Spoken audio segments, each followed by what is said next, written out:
పరిశుద్ధ కలిగిన తండ్రి, నీ ఘనమైన నామమును నీకు మేము సమీపిస్తున్నాం ప్రభువా. ఏ యోగ్యత లేని మమ్మల్ని కనికరించి ప్రభువా నీ సన్నిధిలోకి రానిచ్చు. ఇది మా గొప్పతనం కాదు, మేమేదో నీతిమంతులమని కాదు, కేవలం నీ కనికరం ప్రభువా. నిజం చెప్పాలంటే మీ పేరెత్తడానికి కూడా యోగ్యత లేని మేము, అర్హత లేని మాకు నీ కృప చేత మాకు నువ్వు రానిచ్చావు. దాన్ని బట్టి మీకు కృతజ్ఞతాస్తుతులు చెల్లిస్తున్నాం ప్రభువా.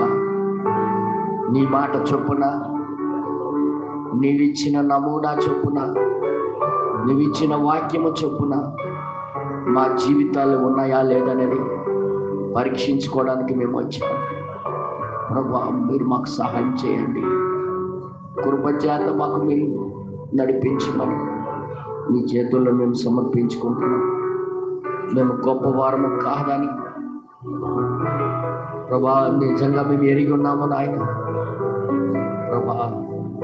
మీకు మేము సమర్పించుకుంటున్నాం. నీ వాక్యము ద్వారా మాకు బలం ఇవ్వండి, నీ వాక్యము చేత ఆదరించండి, నీ వాక్యము చేత మాకు మీరు ఆశీర్వదించండి. వాక్యములో మా స్థానం మేము ఎరిగి దానికి నెరవేర్చే వారముగా ఉండటం కృపను దయచేయండి. నీ కాపుదల ఎల్లవేళలా నీ చిన్న మంద మీద ఉంచండి అయ్యా. ఏదైతే చూడాలో, ఏదైతే చెయ్యాలో, ఏదైతే జీవించాలో మాకు మీరు బోధించమని మాకు మేముగా నీకు సమర్పించుకుంటూ చిన్న ప్రార్థన యేసుక్రీస్తు నామములో అడిగి వేడుకొనిచున్నాము. ఆమేన్.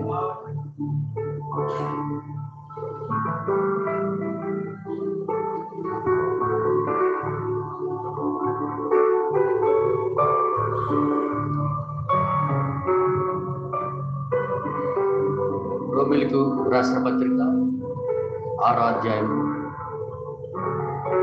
రోమీయులకు రాసిన పత్రిక 6వ అధ్యాయము 23వ వచనము మనము చదువుకుందాం.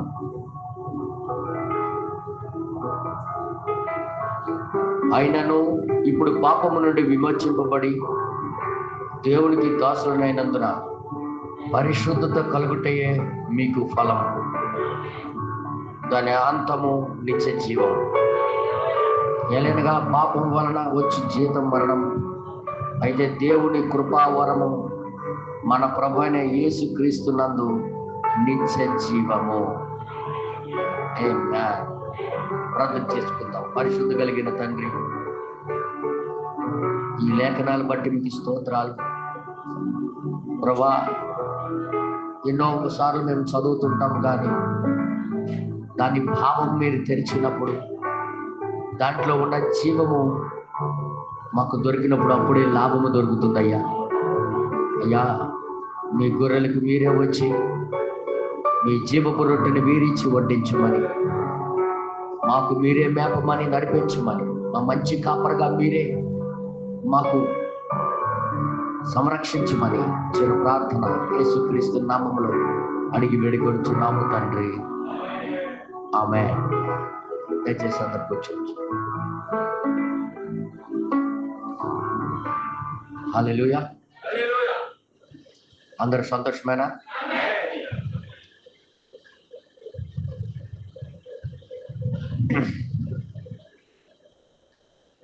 ఇదే దేవుని యొక్క వాక్యం యొక్క విలువ, వాల్యూ అనేది అది దొరుకుతున్నప్పుడే అది ఆనందం అనిపిస్తుంది. చాలా సంతోషం. ఈరోజు మనం ఆయన సన్నిధికి రావటం బట్టి ఎంతోమంది లైవ్లో చూస్తున్నారు. వారందరూ కూడా ఈరోజు వాక్యం పట్ల మనసు పెట్టి, మీరు దేవుని వాక్యం ఏం సెలవిస్తుందో, ఏం కోరుతుందో మీరందరూ చూసి మనమందరం కలిసి దేవుని వాక్యంలో నడవాలని కోరుచున్నాను. లైవ్లో వింటున్నప్పుడు మీ మనసులో అటు ఇటు పెట్టద్దు. అందుకే సన్నిధిలో కూర్చోవడం అనేది గొప్ప విలువైంది. ఇంటి దగ్గర కూర్చొని వినడం అనేది వేరే భావం కలిగి ఉంటుంది. సన్నిధి అనేది నీ మనసు, నీ శరీరము, నీ ఆత్మ ఒక దిశలోకి వెళ్ళటం ప్రారంభిస్తాయి. కానీ ఎక్కడో కూర్చొని వినేటప్పుడు దాని ప్రభావం వేరే వేరే ప్రభావాలు పడి నీ మనసు అటు ఇటు సంచలమయ్యే అవకాశాలు ఉన్నాయి. కనుక అందుకే ఆయన సన్నిధిలోకి వచ్చి మోకరించి ప్రార్థన చేసి ఆయన వాక్యం విని మనం దిద్దుకోవడానికి ప్రయత్నం చేస్తూనే ఉండాలి. హల్లెలూయా. ముఖ్యంగా ప్రవక్త గారు ఈ వాక్యము ద్వారా ఎన్నో విషయాలు మాట్లాడారు. ఎన్నో విషయాల గురించి మన కొరకు ఈ కాలంలో తెరిచి ఉంచారు. దేవుని కృప చేత ఆయన ద్వారా దేవుడు మాట్లాడడం, దేవుడే తన శరీరాన్ని వినియోగించుకొని, తన పెదాలను, తన మనసును తీసుకుని ఈ కాలంలో తన ప్రజలకి కావలసింది, తన వధువుకి కావలసింది, తన భార్యకి కావలసింది దేవుడు అనుగ్రహించి ఉన్నాడు. సంగమా, ఏది కూడా మీ మట్టుకు మీరు అనుకున్నది చేయకండి. మీరు అనుకున్నది నిజం అనుకుని ఫాలో అయిపోకండి. ప్రవక్త ఒక హెచ్చరిక చేశాడు. నువ్వు చేస్తున్న భక్తి, నువ్వు చేస్తున్న జీవితము, నువ్వు నడుస్తున్న నడత నీకు సమర్థనీయంగా కనబడచ్చు, దాన్ని నువ్వు మెచ్చుకున్నట్టుగా నీకు కనబడచ్చు. కానీ ప్రవక్త ఏం చెప్పాడంటే, దానికంటూ ఒక నమూనా ఉంది.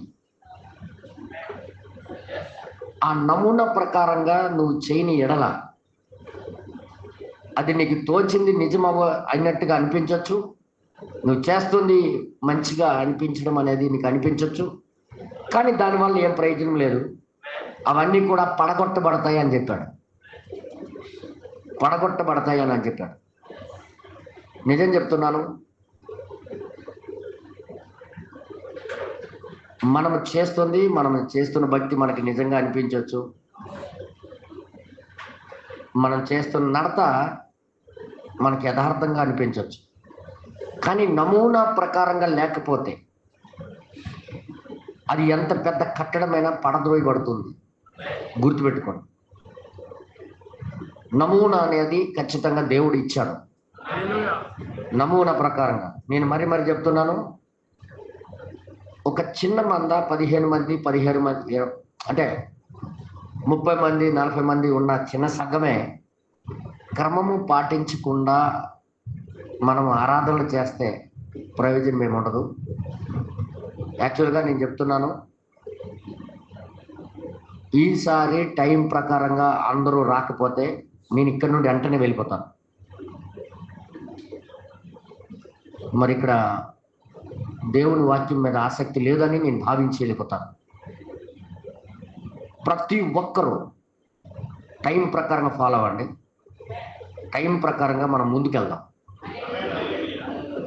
టైం పాటించకుండా ఇక్కడ మనం నచ్చినప్పుడు వస్తే మాత్రం నేను వస్తాను, టైంకి కానీ రాకపోతే ఇక్కడికి నేను ఇక్కడ నుండి వెళ్ళిపోయి వేరే దగ్గరికి వెళ్ళిపోతాను, నాకేం పర్వాలేదు. టైం పాటించండి. ఆదివారం అంటే అన్ని పనులు పక్కన పెట్టండి. దేవుని కోసం, ఆరాధన కోసమే జీవించాలి. వాక్యం వినడానికే మీ జీవితాలు కేటాయించుకోండి. వాక్యంతో నడవడానికే కేటాయించుకోండి. ఇంకొక పని పెట్టుకోకండి, ఇంకొక షాపు చెప్పకండి. నిజం చెప్తున్నాను, ఇది సీరియస్గా చెప్తున్నాను. కరెక్ట్గా సంఘం ఫాలో అవ్వకపోతే నేను ఇక్కడ నుండి వెళ్ళిపోతాను. వాస్తవంగా నేను చెప్తున్నా. మీకోసమే మీరు బతుకులు బాగుపడాలని, మనం అందరం దేవుని రాజ్యానికి వెళ్ళాలని నా ప్రయాస. ఒక్కరోజు లేట్ అవుతానని ఒక్కరోజు ముందు వస్తున్నాను. నేను ఒక్కరోజు ముందు రావడానికి కారణం అది, లేట్ అవుతామని. ఇక్కడున్న వాళ్ళు లేట్ అయిపోతే నేను ఎందుకు ఇక్కడికి రావాలి చెప్పండి? మీరు వ్యాపారం ఏదైనా చేస్తారు, దేనికోసమే చేస్తున్నారు. తినడానికి ఎవరు రాకపోతే నువ్వు వ్యాపారం చేస్తావా? నువ్వు చేసిన పనికే ఎవడు అంగీకరించకపోతే, రాకపోతే నువ్వు ఆ పని చేస్తావా? చెప్పండి మీరే. ఎవడైనా సరే రిక్షా వేసినాడు, ఆయన రిక్షా ఎక్కుతాడని వెళ్తాడు అక్కడికి. ఎవడెక్కపోతే ఆ రిక్షా ఎందుకు వేయాలా? ఎందుకు వేయాలా? అందుకే నేను చెప్తున్నాను, ప్రవక్త చెప్పినట్టుగా ఫాలో రూల్. 20-30 సంవత్సరాలు వచ్చి కూడా పాటించకపోతే ఏం ప్రయోజనం వర్రా? ఈ రోజు ఆరాధన కోసం లేట్ అవుతుందని ఒక్కరోజు నైట్ నేను బయలుదేరి వస్తాను. నేనేం ఖాళీ కూర్చొని రావట్లే, ఒళ్ళు హోనం అయిపోయినట్టుగా అక్కడ దేవుడు పని చేస్తున్నాను. మళ్ళీ టైం టు టైం దేవుడి సన్నిధిలో ఉండాలని పరిగెట్టుకుని వస్తున్నాను. మరి మీరు వినటానికి అంత ఆసక్తి లేనప్పుడు నేనెందుకు రావాలి? మీరు ఆల్రెడీ పరిపూర్ణలు అయిపోయి ఉండొచ్చేమో, ఎత్తబడే స్థితికి వచ్చారేమో. మరి ఎందుకు అలాగ అవుతున్నారో నాకు తెలియదు. నేను మరి చెప్తాను, సీరియస్గా ఇది ఇందులో ఏం మొగమాటం లేదు. మీ ప్రవర్తన ఏం చూపిస్తుందంటే నాకు ఆసక్తి లేదు అని చెప్తున్నాయి. మీ ప్రవర్తన దేవుడికి నచ్చితే తీసుకెళ్ళి, లేకపోతే లేదు అన్నట్టుగా ప్రవర్తిస్తున్నారు మీరు. మనకి కృప ఎంత అవసరం అంటే నేను మరీ చెప్తున్నా, నీకు కలిగి ఉన్న ఆత్మతో నువ్వు దేవుని రాజ్యానికి వెళ్ళలేవు. గుర్తెట్టుకో, మన ఆత్మలు మారాలి. మన ఆత్మ ఆయన ఆత్మ అవ్వాలి. మన స్వభావాలు ఆయన స్వభావం రావాలి. మన మనస్సు కాకుండా ఆయన మనసు మనకు రావాలి. దానికోసమే దేవుడు ఆయన వైపు చూడమంటున్నాడు. ఆయన వైపు ఎందుకు చూడమంటున్నాడు? ఆయన వైపు చూసి రక్షణ పొందండి అని ఎందుకు కోరుతున్నాడు ఆయన? మన మనసు మంచిది కాదు. మన మనసు, మన ఆత్మ పాపంతో నిండి ఉన్నది. అందుకే కావాలంటే మీ తలంపులు వేరు తలంపులు వస్తుంటాయి, కావాలంటే చూడండి. అది మానవుడి యొక్క ఆత్మ యొక్క లక్షణం అది. కానీ దేవుడు ఆత్మ వచ్చినప్పుడు దేవుడు తలంపులే, దేవుడు తలంచినట్టుగా తలస్తాం అని బైబిల్ చెప్తుంది. సర్వజనులారా, భూజనులారా, నా వైపు చూసి రక్షణ పొందండి అని ఎందుకు అంటున్నాడు ఆయన? మన దగ్గర లేనిది ఆయన దగ్గర ఉంది. మన దగ్గర ఉన్నది మంచిది కాదు. నువ్వు మంచిదాన్ని నువ్వు సమర్థించుకోవచ్చేమో, కానీ మన దగ్గర ఉన్న దాంతో పరలోకానికి వెళ్తామంటే జరగని పని. నువ్వు సమర్థించుకోవచ్చు, నువ్వు చేస్తున్న దానికి, నువ్వు చేసిన మంచి కార్యాలకి, నువ్వు చేసిన దాన ధర్మాలకి, ఇవేవి చల్లవు. ఆయన మనసు మనలో వచ్చినంత వరకు, ఆ క్రీస్తుకు కలిగిన మనసు మనకు వచ్చినంత వరకు మనం ఇంకా అంగీకరించబడలేదు అని గుర్తెట్టుకోండి. వాస్తవంగా నేను చెప్తున్నా, సీరియస్గా చెప్తున్నా. నేను మరీ చెప్తున్నా. నమూనా ఒకటి ఉంది మనకి.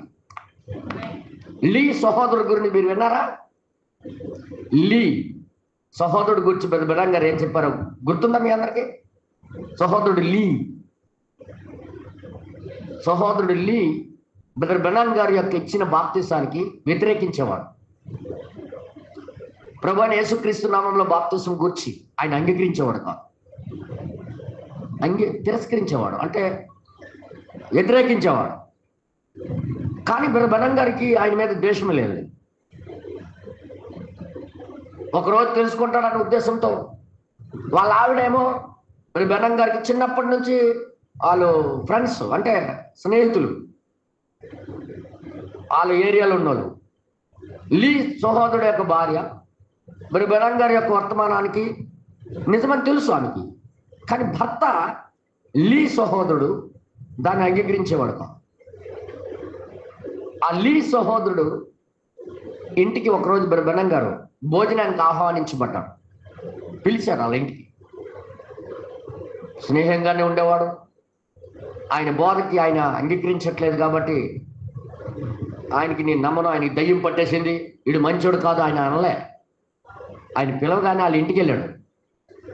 ఇంటికి వెళ్ళి ఆయనతో కూడా ఆ రాత్రి పడుకున్నాడు.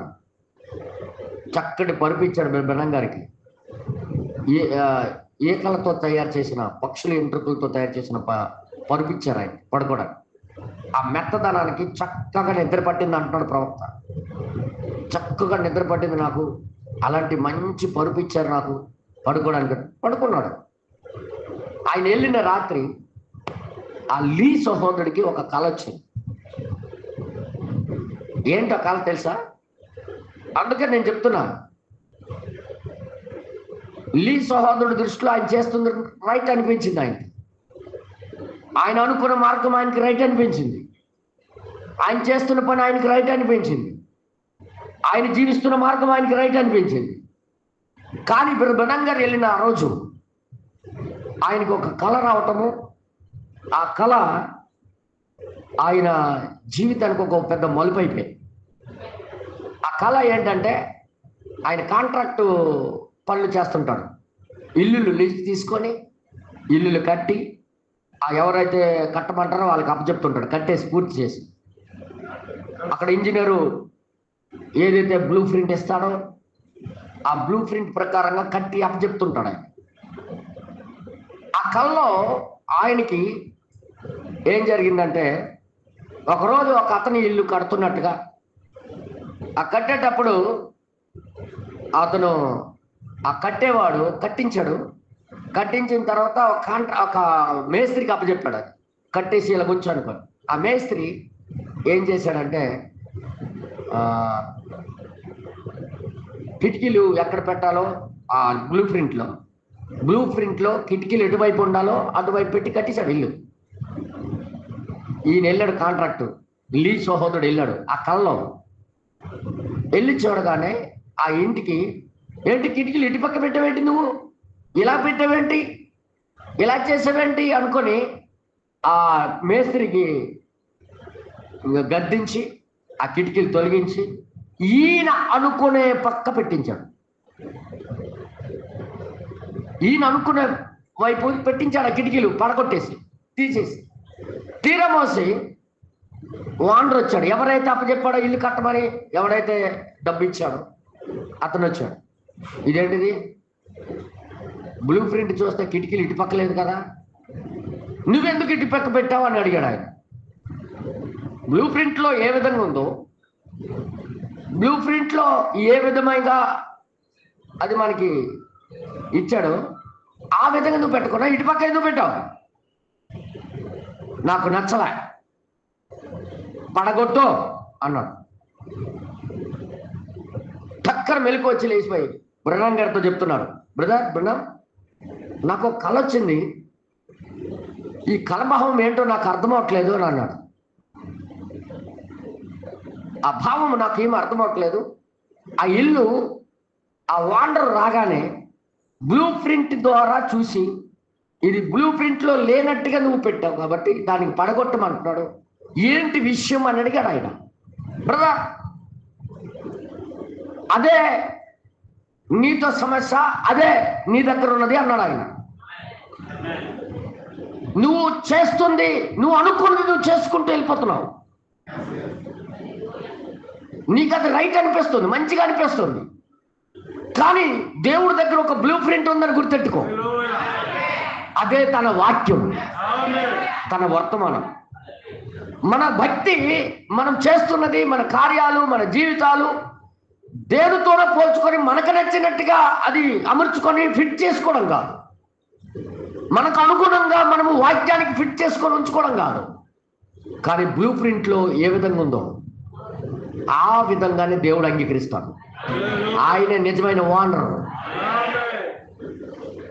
నిజమైన ఓనర్. ఇల్లు ఏదో కాదు, తన సంఘం. ఏమా ఇల్లు అంతట్లో మోషే నమ్మకస్తుడు. ఇల్లు అంతట్లో అంటే ఇల్లా కాదు, తన సంఘం అంతట్లో, తను పిలువబడిన ప్రజలంతట్లో మోషే చాలా నమ్మకస్తుడు.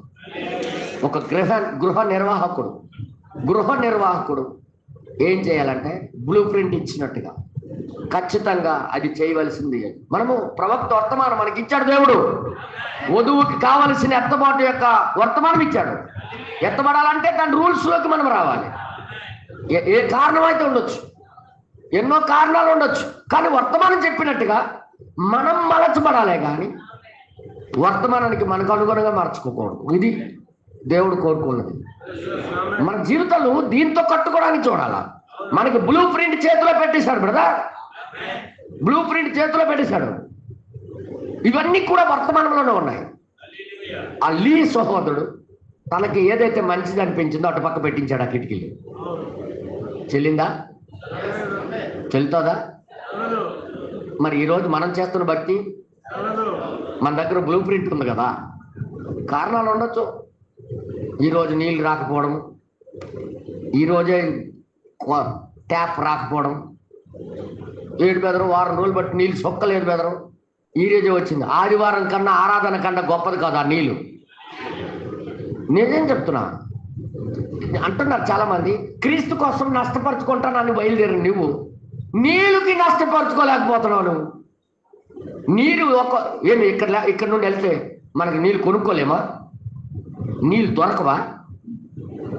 ఆ నీళ్ళ కోసం దేవుని సన్నిధి మారేస్తున్నావు అంటే నువ్వు దేవుడి పట్ల ఎలాగ వ్యవహరిస్తున్నావు? నువ్వు అనుకుంటున్నావు, నాకు దేవుడు తెలుసు కదా, దేవుడి పరిస్థితి తెలుసు కదా, మా ఇంట్లో నీళ్ళు లేవని అందుకే ఉండిపోతున్నాను. ఈ రోజు ఇప్పుడు బలం గారు ఏం చెప్పారు తెలుసా? ఆదివారం నాడు దేవుడి సన్నిధిని మానేసి నువ్వే పని పెట్టుకున్నా అది పాపము అని చెప్పాడు. పాపం అన్నాడు ఆయన.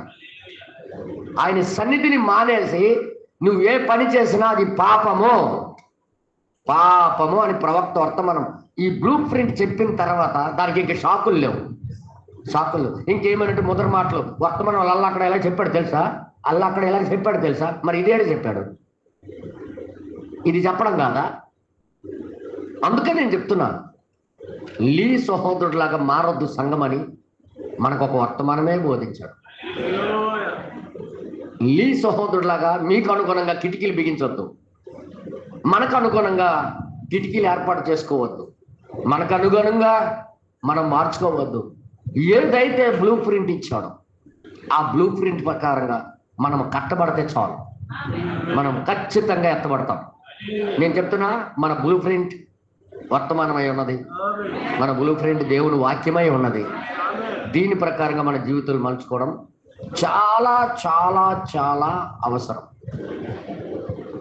నేను మరి చెప్తున్నా, నువ్వు తిరిగి తప్పక జన్మించాలి. ఏంటదే?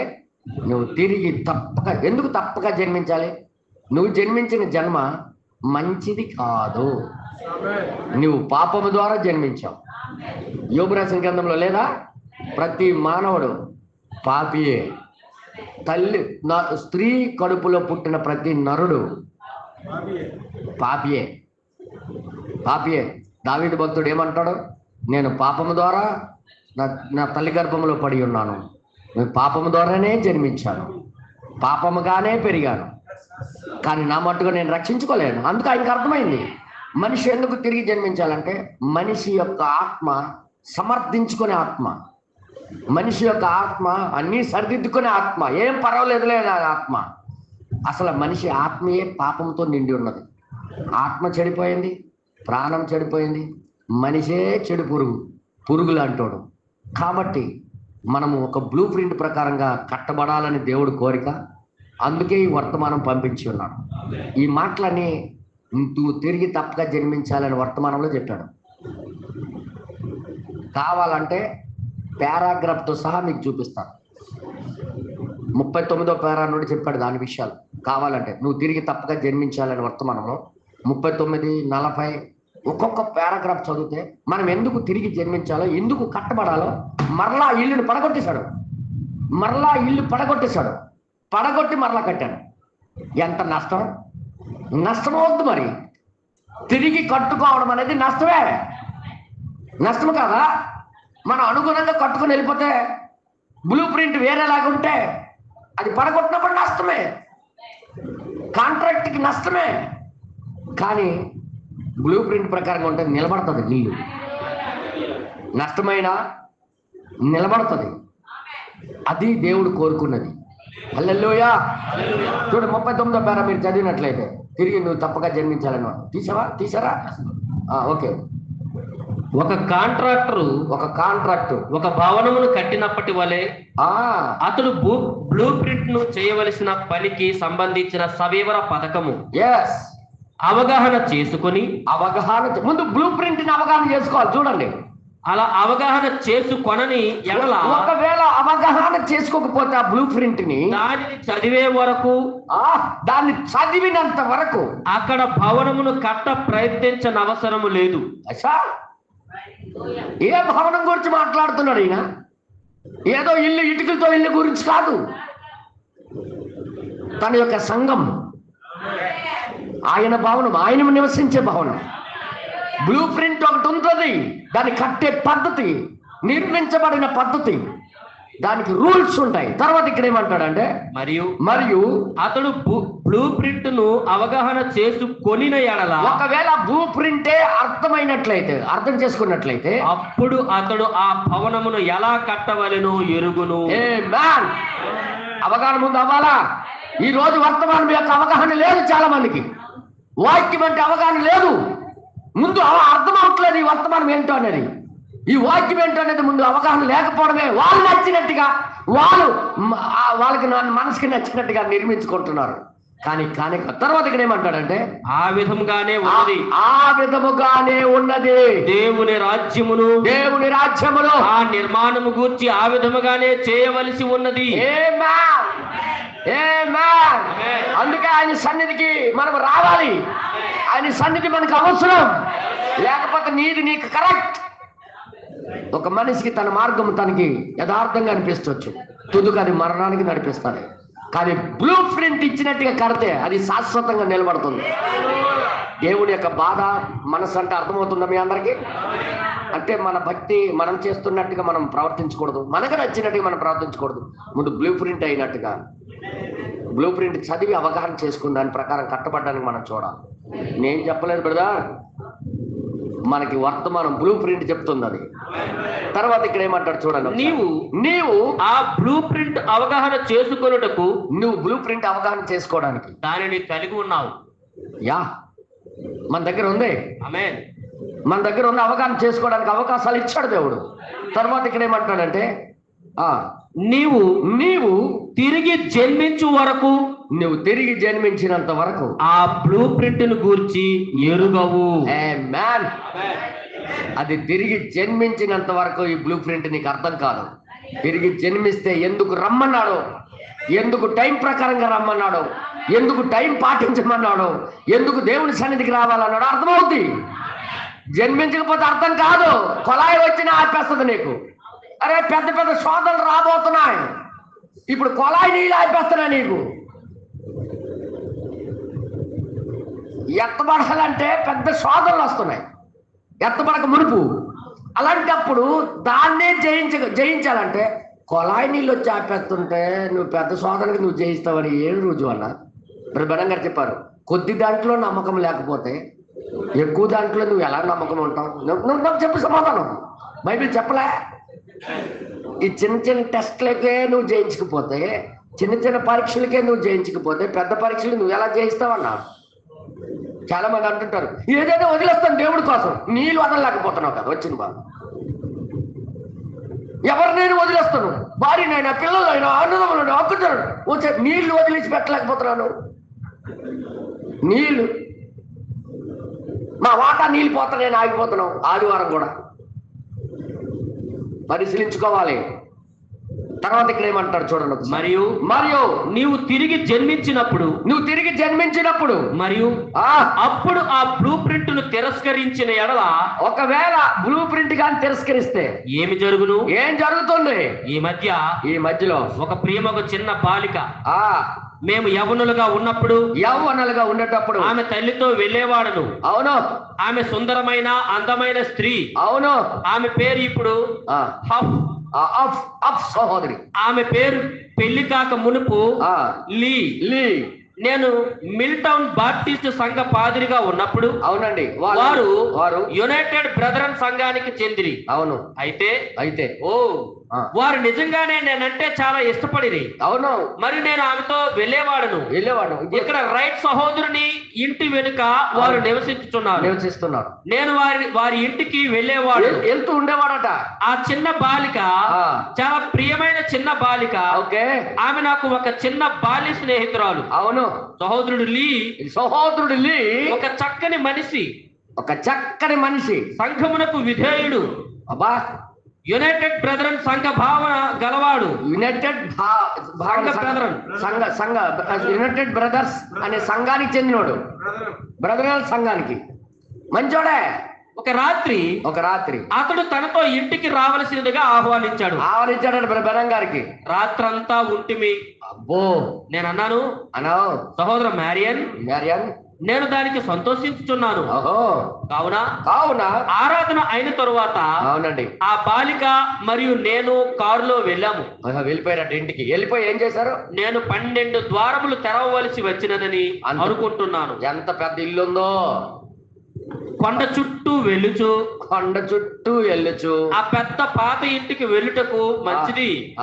ఆమె తల్లిదండ్రులు అవునండి చిన్న సహోదరి కొరకు అవునండి వారు వచ్చే వరకు పెరటిలో కనిపెట్టాము. అవునండి. వారు వచ్చినప్పుడు మేమంతా లోపలికి వెళ్ళి ఆ రాత్రి ఒక చిన్న అల్పాహారం తీసుకుని ఏం చేశారు? ఆ తల్లి దగ్గర కొన్ని పదార్థములు ఉన్నవి. అవునండి. మేము తిన్నాము. మరియు ఆ తండ్రి నేను క్రిందికి మెట్ల దగ్గర పచ్చి ఈకల పరుపుపై మరియు దాని క్రింద గడ్డి పరకలతో ఉన్నది. అబ్బో చాలా బాగా నిద్ర పట్టునని నీ వెరుగుదువు. అవునండి. నీవు పొందిన ఈ పాత అందమైన మెత్తని విశ్రాంతి పరుపుల కంటే ఒక్క విషయం చెప్పడానికి ఎన్ని విషయాలు చెప్తున్నాడు. ఒక విషయం అర్థం చేసుకోవడానికి చెప్పడానికి ఎన్ని విషయాలు చెప్తున్నాడు. ఆ వెళ్ళడము అక్కడ జరిగిన సంగతి ఒక్క విషయమే అర్థం చేసుకోవడానికి బ్లూ ప్రింట్ ప్రకారంగా లేకపోతే నువ్వు పడగొట్టబడతావు, నువ్వు పని చేయవు, నువ్వు పనికిరావు. బ్లూ ప్రింట్ ఎంత ప్రాముఖ్యం అని చెప్పడానికి ఆ విషయం చెప్పడానికి ఎన్ని విషయాలు చెప్తున్నాను ఒక్కసారి మీరు అర్థం చేసుకోండి. అందుకే నేను చెప్తున్నా, మరి చెప్తున్నా, మనము వర్తమానంతో కట్టబడాలి, వాక్యముతో కట్టబడాలి, మనము వర్తమానం ప్రకారంగా మలచబడాలి.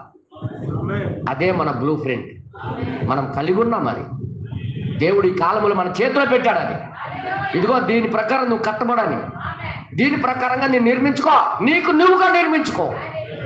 నువ్వుగా నీ జీవితాన్ని కట్టుకో అని మనకి బ్లూ ప్రింట్ ఇచ్చాడని నేను 100%కి నమ్ముతున్నాను. నేను 100కి 100గా నమ్ముతున్నాను నేను. హల్లెలూయా. తర్వాత ఏమంటాడు చూడండి. మరియు ఆ రాత్రి మేము అక్కడ ఉండగా సహోదరుడు లీ ఒక కల కనెను. అదిగో చెప్పాడా లేదా? కళ ఏంటా కలట? మరియు అతడు ఎల్లప్పుడూ ప్రభువైన యేసుక్రీస్తు నామములో నీటి బాప్తిస్మను గురించి వాదిస్తూ ఉండేవాడు. అతడు దానిని నమ్మలేదు. ఆ బాప్తిసానికి బ్రహ్మం గారు ఇచ్చిన బాప్తిసానికి నమ్మలేదు. అతడు ఒక కాంట్రాక్టర్. ఒకవేళ ఎవరైనా మనం బోధించి నమ్మకపోతే మనం వెళ్తామా? వాళ్ళ దయ్యం ఉంది, దయ్యం పట్టినోడు ఇంటికి మేము ఎందుకు వెళ్ళాలి అంటామా లేదా? కానీ బ్రహ్మం గారికి బాప్తిసానికి నమ్మకపోయిన సహోదరుడు ఇంటికి వెళ్ళాడు. ఈయనకి తెలుసు ఆ మనిషి యథార్థపరుడు అని. కానీ అవగాహన బ్లూ ప్రింట్ చూసినంత వరకు ఇలాగ అవుతాడు ఈయన అని తెలుసు. బ్లూ ప్రింట్ చూసిన తర్వాత కట్టబడతాడని తెలుసు. హల్లెలూయా. అలాగనుకో మీరు ఎక్కడ పడితే అక్కడికి వెళ్ళిపోకండి. నీకేం తెలియదు వాళ్ళ సంగతి. బ్రహ్మం గారికి తెలుసు కాబట్టి వెళ్ళేవాడు. అంటే బ్రహ్మం గారు తోడు పెట్టుకుని వెళ్ళలేదేంటి నేను వెళ్ళిపోతానంటే పని చేయదు. కొన్నిసార్లు మనం జాగ్రత్త పడాలి. తర్వాత ఇక్కడ ఏమంటాడు చూడండి ఒకసారి. అక్కడ ఏమంటాడు చూడండి, దయచేసి మీరు అందరు చూడాలని కోరుతున్నాను. అతడు దానిని నమ్మలేదు. అవునండి, అతడు ఒక కాంట్రాక్టర్ కావున కాంట్రాక్ట్ ఆయన. అతడు అన్నాడు, సహోదరుడా బ్రహ్మం, నేను ఒక కల కన్నానని ఇలా చెప్పాను. ఆహా, నేను న్యూ ఆల్బనీ వెళ్ళినట్లు కలకన్నాను. న్యూ ఆల్బర్కి వెళ్ళావు. నేను ఒక మనిషిని ఇంటిని కట్టుచున్నాను. నేను ఒక మనిషిని యొక్క ఇంటిని కడుతున్న కాంట్రాక్ట్ తీసుకొని అతడు నాకు బ్లూ ప్రింట్ ఇచ్చాడు. అయితే అతడు కిటికీలు ఒక విధముగా నిర్మించి ఒక నియమిత స్థలములో నిలిపినప్పుడు అది సరి అయినది కాదని నేను చెప్పి తిని. ఆయన అన్నాడట, లీ సోదరుడు, ఏడు కిటికీలు ఎక్కడ కట్టవేట అనుకోని నేను తీస్తే ఎక్కడేటి కట్టావు అనుకోని అన్ని ఆయన ఏం చేశాడంటే, కావున సరి అయినదని నేను తలంచిన విధముగా నేను కట్టి తిని. చూసారా, ఆయన సరి అయినది అనుకొని నిర్మాణం ఈయన అనుకొని కట్టాడనా. అతడు ఫ్లోరిడా నుండి విశ్రమ కాలం తరువాత వచ్చినప్పుడు నేను అతని ఇంటిని దాదాపుగా సిద్ధం చేశాను. వచ్చేసరికి రెడీ చేశాడు. కాంట్రాక్ట్ కదా ఈయన. కల్లో ఇదంతా, అవును, కళ్ళల్లో తన ఏమై ఉన్నాడో తనకే కళ్ళ వస్తుంటది. గుర్తుందా? నువ్వేమయ్యానో నీ కళ్ళు వస్తుంటాయి. చూసారా? ఓకే, నెక్స్ట్ తర్వాత అతడు ఇంటి వైపు చూసి వెళ్ళి బ్లూ ప్రింట్ తెచ్చి చూసి, అవునండి, నీవు నా ఇంటిని తప్పుగా కట్టావు అన్నాడు. వచ్చి నా ఇంటిని తప్పుగా కట్టావు, బ్లూ ప్రింట్ ప్రకారం కాదు, నువ్వు అనుకున్నాడే కట్టావు అని చెప్పాడు. అయితే తర్వాత మరియు నేను వానికి ఇలా చెప్పి తిని. ఏం చెప్పారు? లేదు నీ ఇంటిని తప్పుగా కట్టలేదు, నేను మంచిగా కట్టాను. సరే, వాదించే బుద్ధి మానవుడుదన్నా. నువ్వేదైనా చెప్పు, వాక్యానుసారికి ఇది కరెక్ట్ కాదంటే, లేదు నేను రైట్ గా నడుస్తాను అంటారు. సొంత వాళ్ళు అనుకున్నట్టుగా వాళ్ళు నిజం అనుకుంటారు. తర్వాత ఇంకేమంటాడు? తర్వాత సరే ఈ విధముగా ఉన్న ఈ స్థలము సంగతి, కిటికీలు తప్పుగా పెట్టుట ఏమిటి? కిటికీలు ఏంటి ఈ సైడ్ పెట్టావు ఏంటి సంగతి అని అడిగాడు. బ్లూ ప్రింట్లు ఎక్కడ ఉన్నది అని అడిగాడు. తర్వాత అది అలా నిజంగా అక్కడ అలా లేదు, అలాగే లేదు అని అతడు చెప్పాడు. దానిని కింద పడగొట్టు, నేను నీకు డబ్బులు చెల్లించాలంటే ఆ బ్లూ ప్రింట్ చెప్పిన పద్ధతిలో నీవు దానిని కట్టుము. హల్లెలూయా. నీకు గాని డబ్బులంతా రావాలంటే, ఎలాగైతే బ్లూ ప్రింట్ చెప్పబడిందో అలాగ కట్టు. ప్రతిఫలం రావాలంటే, లాభం పొందాలంటే బ్లూ ప్రింట్ పెట్టినట్టుగా చెప్పి. అంటే మనం ఇష్ట ప్రకారం చేసుకుంటే, మనం నచ్చినట్టుగా చేసుకొని వెళ్ళిపోతే పరలోకం దొరుకుతుందనా ఏంట? లేదండి మాకు ఇలాగే నచ్చుతుంది, ఇలాగే ఉంటాం దేవుడు రాజ్యానికి, అది జరగని పని. బ్లూ ప్రింట్ ఇచ్చాడు దేవుడు, దాని ప్రకారంగా మనం చక్కబడాలి. ఈ మాటలని ఎందుకు చెప్తుండే తెలుసా? నీవు ఉన్నట్టుగా నడుస్తే, నువ్వు గాని పరలోకానికి వెళ్తానని కలగనుకు అని అంటున్నాడు. మనం అనుకున్నట్టుగా భక్తి చేస్తే, మనం అనుకున్నట్టుగా భక్తి చేసుకొని వెళ్ళిపోతే పరలోకం దొరికిపోతే, అందరూ అనుకున్నట్టుగా వెళ్తున్నారు, అందరికీ దొరికిపోవాలి అలాగైతే. కానీ మనకు ఒక నియమం ఇచ్చాడు దేవుడు. అందుకే చెప్తున్నా, దాని ప్రకారంగా మార్చబడ్డానికి చూడండి, దాని ప్రకారంగా అవ్వడానికి చూడండి. తర్వాత ఇంకేమంటాడు చూడండి ఒకసారి. నేను చెప్పాను అతడు చెప్పిన, బ్రహ్మం సోదరుడా, దాన్ని గురించి నీవేమనుకుంటున్నావు? నువ్వు అసలు ఏమనుకుంటున్నావు అని అడిగాడు. నేను చెప్పాను. ఎన్నో పేరా చెప్పు, ఎత్తుక్కొని చచ్చిపోతాను. 41 చదువుతున్నాను. ఏంటది? ఎందులోని మెసేజ్ అప్పులోనా? లిటిల్ స్టోర్ లో అలాగ చెప్తే అర్థమవుద్ది. కానీ హబ్ లో అది 49 ఎలాగున్నాయి. ఓకే ఇంగ్లీష్ లో అయితే రైటేనా? ఓకే, చదవండి బ్రదర్. ఓకే, నేను చెప్పాను ఇక్కడ ఇంటికి దిగువన అక్కడ ఒక నది ప్రవహించుచున్నది. ఆ కిందకి నది ప్రవహిస్తుంది. మేము దాని దగ్గరకు వెళ్ళాము. నేను దాని దగ్గరికి వెళ్ళి ఏం చెప్తున్నాడు? అతడు ఇలా అన్నాడు, ప్రత్యేకంగా తీసుకుని వెళ్ళి ఇలా చెప్పాడు అనమాట. అతడు ఏమన్నాడు? ఇలా అన్నాడు, నేనేమి ఈ రోజు పడగొట్టగోరట్లేదు, నీకు నాశనం చేయగోరట్లేదు. నేను ఇట్లా అన్నాను. నేను అన్నాను, ఇప్పుడు దానిని సరైన విధముగా చేయము. దానిని సరైన విధముగా చేయి. ఆ బ్లూ ప్రింట్ ప్రకారము దానిని చేయము. బ్లూ ప్రింట్ ప్రకారంగా చేయి. అది ఎలా నెరవేరును? అది ఎలా నెరవేరుతుంది? ఈ మధ్య అతని వారిలో ఒక బాలిక చక్కని అబ్బాయిని వివాహం ఆడింది. హల్లెలూయా. సొగసైన మనిషి అక్కడ పడవ పనుల దగ్గర యంత్రాలతో పనిచేయవాడు. కానీ అక్కడ ఆ అమ్మాయి చాలా ప్రమాదంలో ఉంది. దేవుడు బాగా ఆమె పట్ల కృప చూపించి దేవుడు బ్రదర్ బెనం గారి ద్వారా ప్రార్థన చేసి బాగయ్యింది. ఆ పాలుని వేలు ఈ విధంగా తెగిపోయినవి.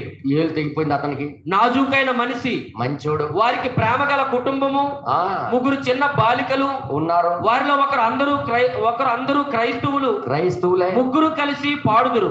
అవునండి. ఇక్కడ మేము ఎప్పుడైనా కూడికల్లో ఉన్నప్పుడు వారు మా కొరకు పాడుటకు వచ్చుచున్నారు. ఆ చిన్న బాలికలలో ఒక ఆమె పియానో సంగీతంలో పట్టభద్రురాలు. 15-16 సంవత్సరముల వయసు గల బాలికగా ఉన్నప్పుడే అవునండి మంచి సంగీత ఉపాధ్యాయునిగా ఉన్నది. ఆమె ఒక క్రైస్తవురాలుగా మరియు వివిధ సంగతులను గూర్చి పాఠశాలలో పిల్లల ద్వారా బాధింపబడినది. ఇవన్నీ చెప్పడానికి కారణం ఏంటి తెలుసా? ఒక్కదానికోసమే, ఒక్కదానికి పట్టుకోవడానికి. నీ జీవితము తిరిగి జన్మించకపోతే, ఆ బ్లూ ప్రింట్ ప్రకారంగా రాకపోతే లైన్లోకి, నువ్వు ఎంత భక్తిపరుడు అయినా ఎన్ని చేసినా దానివల్ల ఏం ప్రయోజనం లేదు. తిరిగి తప్పగా జన్మించాలి. ఎందుకంటే నీ ఆత్మ మారాలి. నీ ఆత్మ మంచిది కాదు. ఇంకా కిందకి ఏమంటాడంటే, అందుకే ఆ సంగతి ఆమె నరముల పైన పని చేసినప్పుడు అవునండి అవి విచ్ఛిన్నమై మానసిక వ్యాధకు గురి అయినది. వారు ఆమెను లూయిస్విల్ లో పెట్టారు. అవును. వచ్చే సోమవారం ఆమెను మానసిక చికిత్సాలయమునకై తీసుకుని వెళ్ళనై ఉన్నారు. అవును. డాక్టర్లు నన్ను ఆమెను చూడనివ్వలేదు. వారు ఒప్పుకొనలేదు. నేను దర్శించువానిగా వెళ్ళి ఆ తల్లిదండ్రులతో పడక ప్రక్కగా కూర్చుని అక్కడ కూర్చున్నప్పుడు డాక్టర్లు అందరూ వెళ్ళనివ్వలేదు. వెళ్ళాడు, అసలు చనిపోతుందని వదిలేశారు. ఈలోగా బెనం గారు ప్రార్థన చేసి వెళ్ళగానే బాగైపోయింది. ఇవన్నీ ఎందుకు చెప్తున్నాం బ్రదర్ బెనం? లీ సహోదరుడికి ఇవన్నీ ఎందుకు చెప్తున్నాం? ఎందుకు ఇవన్నీ చెప్పాలి అంటే, బ్లూ ప్రింట్ వచ్చింది కాలంలో. దేవుడు వచ్చి నిరూపణ ఇస్తున్నాడు. దేవుడు ఇక్కడ ఉన్నాడని రుజువు చేస్తున్నాడు. ఇన్ని చేసినప్పటికి కూడా ఆ బోధించిన బోధకి నువ్వు ఎలా తిరస్కరించగలుగుతావు? బ్లూ ప్రింట్ ఇది. ఈ కాల ఘడి వర్తమానం దేవుడు ఉన్నాడని రుజువు చేసుకుంటున్నాడు. దేవుడు ఇందులో ఉన్నాడని రోగులకు బాగు చేయడం అదే మొదలు చేసిన కార్యాలు. ఆ దేవుడు భూమి మీద దిగి వచ్చి మనిషి కుమారుడుగా ఆ విధంగా చేశాడు. అదే దేవుడు ఈ కాలంలో మరలా దిగి వచ్చి మానసిక రోగులకు బాగు చేస్తున్నాడు. ఏలు తెగిపోయినోడికి బాగు చేసేస్తున్నాడు. ఎంతో మందికి బాగు చేసేస్తున్నాడు. నువ్వు ఇంకా కట్టుకోకపోతే ఎలాగా? బ్లూ ప్రింట్ ప్రకారంగా నువ్వు నిర్మించుకోకపోతే ఎలాగా? దీనికి ఎలా నువ్వు తిరస్కరిస్తావు అనుకొని ఆయనకి బ్లూ ప్రింట్ పరిచయం చేస్తున్నాడు. హల్లెలూయా. ఎంతమందికి అర్థమవుతుందన్నా? అందుకే నేను చెప్తాను, ఈ వర్తమానం మనకు బ్లూ ప్రింట్. వర్తమానం చెప్పిందంటే దానికి ఆమేనని కొనసాగు, నెరవేర్చు.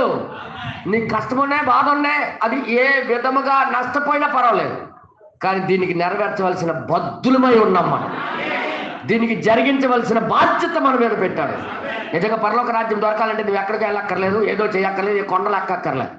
నీ దగ్గర బ్లూ ప్రింట్ ఉంది, దాని ప్రకారం కట్టుకో. నీ జీవితం రాత్రి పగలు దాని ప్రకారం కట్టుకోవడానికి చూడు.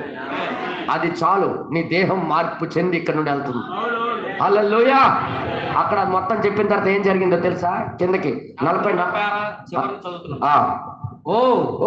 నేను మీకు ఆ బ్లూ ప్రింట్ ను గురించి చెప్పుదును. నేను ఈ బ్లూ ప్రింట్ గురించి మీకు చెప్తా. మనం ఎలా తిరిగి జన్మించవలెనో, నేను ఎలా మీకు తిరిగి జన్మించవలెనో ఆ కార్యక్రమాన్ని విశదీకరించుటకు ఒకటి ఉన్నది. అది దేవుని వాక్యమే. ఆ వాక్యమే. ఇప్పుడు మొట్టమొదటిగా తిరిగి జన్మించాలంటే మొట్టమొదటిగా తెలుసుకోవాల్సింది ఏంటో తెలుసా? మనం పాపులుగా ఎంచి ఏం ఎంచుకోవాలట? మనము పాపులుగా ఎంచి పాపులుగా అయ్యున్నామని ఫస్ట్ ఎరగాల. నిజం చెప్తున్నా, చాలా మంది పరిశుద్ధులవి, మేమేం తప్పు చేయలేదు కదా అనుకుంటారు. నువ్వు పాపివి. ఎందుకు పాపి అయ్యావో చెప్తున్నాడు ప్రవక్త. ఇంకా కిందకి రాయబడింది, శిక్షకు పాత్రులమని లెక్కించవలను. ఫస్ట్ అది ఎంచుకోవాలట. మనకి ఏ యోగ్యత లేదు. మనం పాపులము. తర్వాత ఇక్కడ ఏమంటాడు? మనమందరం పాపంలో పుట్టి అతిక్రమాలతో రూపుదాల్చి, అవును, అక్కడ ఏ కొంచెం మంచి లేకుండా ఉన్నాము. ఏ మంచి కూడా లేదు మనలో ఏ మంచి లేదు. ఎందుకు మంచి లేదు చెప్తున్నాడు ఆయన. మన మనస్సులు చెడ్డవి. మన మనస్సులు చెడ్డవి. మన ఆత్మ చెడిపోయినది. మన ఆత్మ చెడిపోయిందే. మన నిరంతర ఆలోచన చెడ్డది. మన ఆలోచనలు చెడ్డవి. ఒక పాపి అయినా, అవునండి, ఒక మనుషుని యొక్క మనస్సులోని ఊహ అంతా పాపమే, ఎల్లప్పుడూ కేవలం చెడ్డది. ఇంకెవరు పరిశుద్ధుడు లేడనమాట. ప్రతి ఒక్కడు పాపి, తనకు తానుగా రక్షించుకోలేని స్థితి. కానీ దీన్ని రక్షించడానికి దేవుడు ప్లాన్ గీశాడు. ఒక ప్లాన్ గీశాడన్న. ఆ పాపిని రక్షించాలంటే సమీప బంధువుడు ఉండాలి. సమీప బంధువుడు, రక్త సంబంధమైన బంధువు, ఆత్మ ఉన్న దేవుడు శరీరం దాల్చడానికి కారణం అది. ఆత్మ ఉంటే ఎవరు చంపలేరు ఆయనకి. ఆత్మగా ఉంటే ఆయనకి ఎవరు తాకలేరు, ఎవరు చూడలేరు. దేవుడు శరీరం దాల్చడానికి కారణం ఈ పాపిష్టైన మనిషి తనంతో తాను రక్షించుకోలేడు. తన ఆత్మ చెడ్డది, తన మనసు చెడ్డది, తన ఊహ చెడ్డది, అన్ని చెడ్డవే. ఇంకే కోసం చీకటి, మొత్తం చీకటే నాన్న. తర్వాత ఇక్కడ ఏమంటాడంటే మరియు మన శరీరం కూడా బలహీనమైనది. మన శరీరం కూడా బలహీనమైనది. మన ఆత్మ మంచిది కాదు. ఓకే, ఒప్పుకుంటారా? మన ఆత్మ అసలు మంచిదే కాదు. కాబట్టి ఆయన ఆత్మ కావాలి. ఇప్పుడు అర్థమైంది మీ అందరికి? మనిషి ఎంత మంచిగా పనులు చేసినా మంచోడు కాదు. దీన్ని బట్టి నేను అర్థమవుతుందా మీ అందరికి? మనిషి ఎంత మంచి పనులు చేసినా మంచోడు కాదు. ఇప్పుడు ఏ ఆత్మ కావాలంటే దేవుని ఆత్మ. అందుకే ఎహెజ్కేలు గ్రంథంలో ఏమన్నాడంటే మీ ఆత్మ, నూతన ఆత్మ ఇస్తా. ఇప్పుడు ఏం చేయాలట? నూతన అంటే మన ఉన్న ఆత్మ మంచిది కాదు, మన ఊహలు మంచివి కావు, మన తలంపులు మంచివి కావు. ఇప్పుడు ఎవరిది కావాలి? ఒక మంచిది కావాలి. మంచిది ఎవరి దగ్గర ఉంది? దేవుడి దగ్గరే ఉంది. ఇప్పుడు దేవుడు ఆత్మ లేకుండా మనం ఎలా మంచి వాళ్ళం అవుతాం? అందుకే తిరిగి తప్పక జన్మించాల. ఎంతమందికి అర్థమైంది? తిరిగి ఎందుకు జన్మించాలి అర్థమైంది. ఇప్పుడు మనది మంచివి కావు, మొత్తం నిట్టు కింద నుండి పై వరకు మొత్తం చెడిపోయింది. ఇప్పుడు దానికి బాగు చేయడానికి దేవుడు ప్లాన్ చేస్తున్నాడు. ఇప్పుడు బ్లూ ప్రింట్ ఏం చెప్తుందో తెలుసా? నువ్వు ఈ విధంగా కట్టబడాలి, నువ్వు ఈ విధంగా బ్లూ ప్రింట్ ప్రకారంగా చెయ్యాలి. సింపుల్ మార్గం చెప్పాడు అన్న. ఇంకో నేను మాట చెప్పనా? దేవుడు మార్గం ఈ లోక ప్రకారం చూస్తే ఇరుకు, కానీ దైవత్వంగా చూస్తే చాలా సులువైంది. నిజం చెప్తున్నాను. ఒకవైపు నుండి చూస్తే చాలా ఇరుకైంది, కానీ దాంట్లోకి వెళ్ళి చూస్తే చాలా సులువైంది. నా కాడి గొప్ప తేలిక, సులువైనది, మీ కాడే భారమైంది. అరే దేవుడికే చెమట్లు పట్టించింది మన కాడి. మహాభయంకరమైన పాపము, కానీ దేవుడిది చాలా తేలికైంది. ఎలాంటి తేలిక, ఎంత సింపుల్ గా చూపించాడంటే ఆ బ్లూ ప్రింట్. ఆ బ్లూ ప్రింట్కి చూసి నువ్వు నడిస్తే చాలు, నువ్వు క్షమించబడతావు అని చెప్పాడు. అది ఎలా చూపించాడో చూపిస్తాను మీకు. దయచేసి మీరు అందరు చూడాలని కోరుతున్నా. తర్వాత మనం పూర్తిగా చెడిపోయిన వారము. చెడిపోయినది ఎలా? ఆ చెడిన దానిలో నుండి మరొక మంచి విషయాన్ని తీసుకుని రాగలదు. ఎలా మంచిది వస్తుందన్న? చెడిపోయిన దానికి కుళ్ళిపోయిన నీటిలో, బురద నీటిలోని మంచి నీళ్ళు బకెట్ వస్తాయా? ఆ కాలువ నీటిలోని ఇంక మంచి నీళ్ళు ఉంటాయి ఏంటి అన్న? 90 జగ్గులు కుళ్ళిపోయిన నీళ్ళు వచ్చిందన్న, ఒక జగ్గు అలాగ జరగదు. అందుకే అన్నాడు ప్రవక్త. ఏమంటాడు చూడండి ఒకసారి. నన్ను దీనిని చెప్పనివ్వండి, ఇది నాకు చెప్పనివ్వండి. యోబు 14వ అధ్యాయములో స్త్రీకి పుట్టిన నరుడు చూచినప్పుడు విచారం, కష్టాలలో ఉన్నాడు, నష్టాలలో, బాధల్లో రావాల్సిందే. అయినను అతడు పుష్పం వలె వికసించి వాడిపోవును. మళ్ళీ వికసిస్తాడు, వాడిపోతాడు. అది మనిషి యొక్క బ్రతుకు. అందరూ మన స్త్రీల ద్వారా పుట్టిన వాళ్ళే కదా. ఎవరైనా గాలి ద్వారా పుట్టిన వాళ్ళు ఉన్నారండి? ఎవరు లేరు. అందరూ స్త్రీ ద్వారా వచ్చిన వాళ్ళు. కానీ మన బతుకులేంటి? ఫస్ట్ వికసిస్తుంది,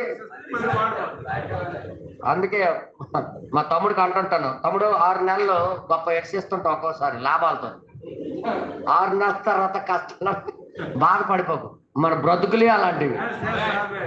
కానీ దేవుడు యొక్క కృప మనకు ఆదరించుకుని ఉంటాడు, ఆదరిస్తుంది, దానికి మార్గం తెలుస్తుంది, మనకు బ్లూ ప్రింట్ ఇచ్చాడు. అందుకే తర్వాత దేవుడి నామానికి మహిమ కలుగును గాక. అందుకే మన భక్తి దేంతో కొలుసుకోవాలి?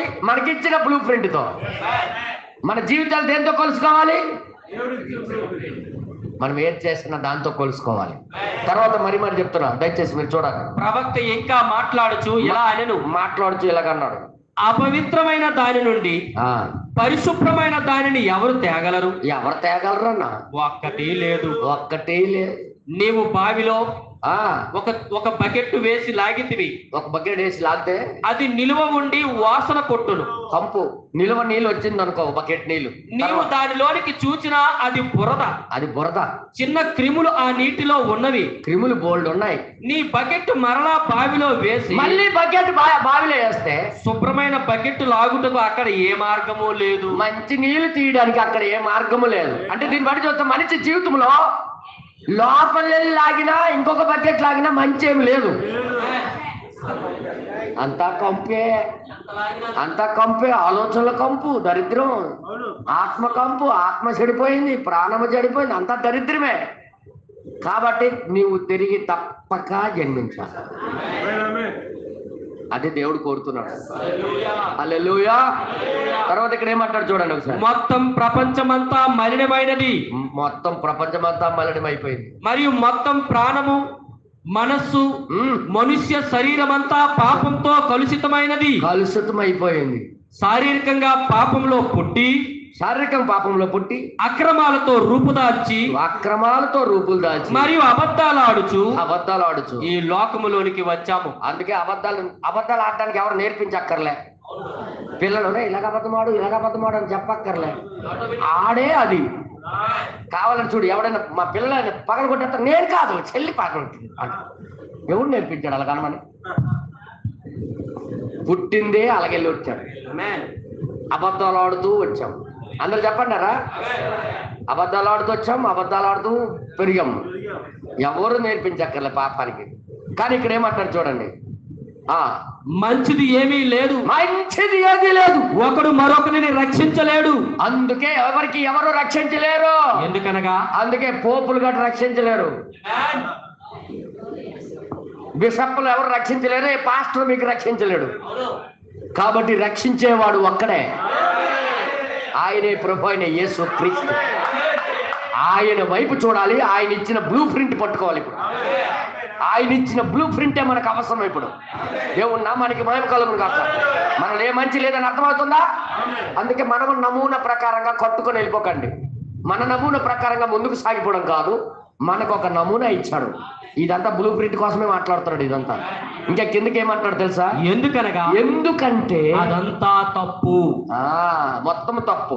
ఇక్కడ నీవు ఒక బకెట్ నీరు తీయలేవు, మంచి నీళ్ళు అసలు రావు.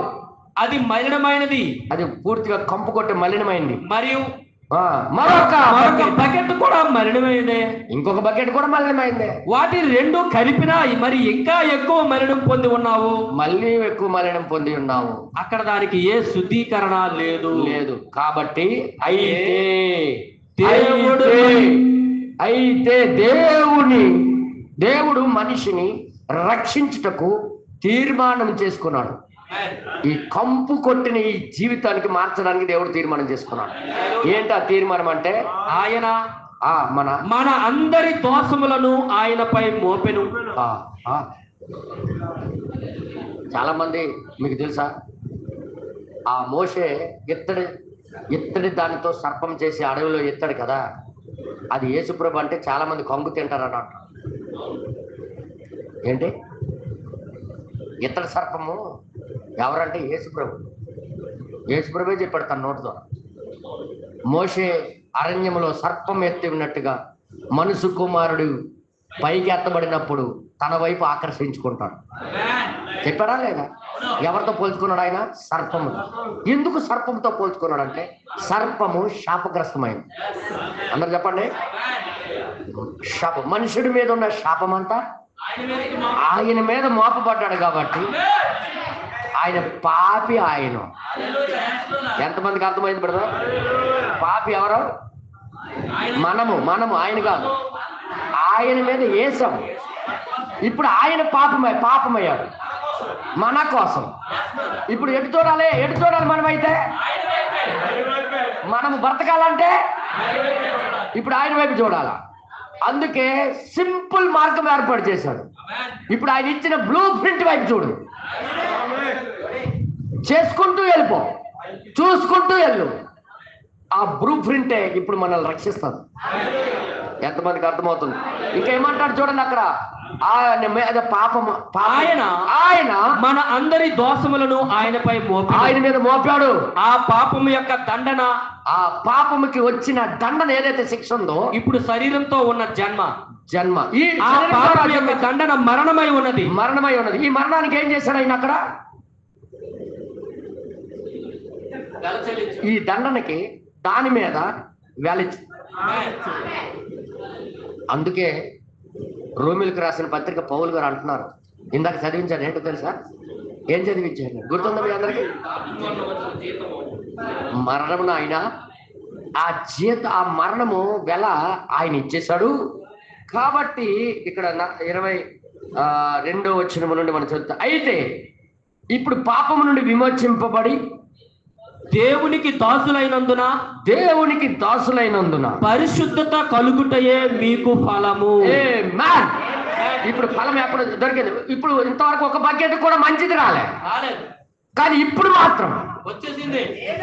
ఇప్పుడు మాత్రం వెలించిన తర్వాత ఆయన వైపు చూసి నడిచిన వాళ్ళందరికీ పరిశుద్ధత వచ్చింది. బకెట్ మారిపోయిందంటే అక్కడ నుండి తీసాడు ఆ బోధ. ఆ కంపు కొట్టే స్వభావము, ఆ కంపు కొట్టే ఆలోచనలు, ఆ దరిద్రమైన ఆత్మ మార్చేశాడు. ఇప్పుడు ఫలం మారిపోయింది. ఎంతవరకు ఫలాలు వంకర కాయలు, ఇప్పుడు సంపూర్ణమైన కాయ వస్తుంది. తర్వాత ఇక్కడ ఏమంటాడు చూడండి. అయితే అందుకే అంటున్నాడు ఆయన, ఏలయనగా పాపము వలన వచ్చు జీతము మరణము, అయితే దేవుని కృపావరము మన ప్రభు అయిన క్రీస్తు యేసునందు నిత్య జీవము. ఎవరి వల్ల మారిందన్న నిత్య జీవముగా? మనం మరణం మోసుకొని వచ్చాము. ఆయన వైపు చూసినందుకు, ఆయన ఇచ్చిన బ్లూ ప్రింట్ వైపు చూసినందుకు ఆడి కోపం చూడు, ఆడి కోపం.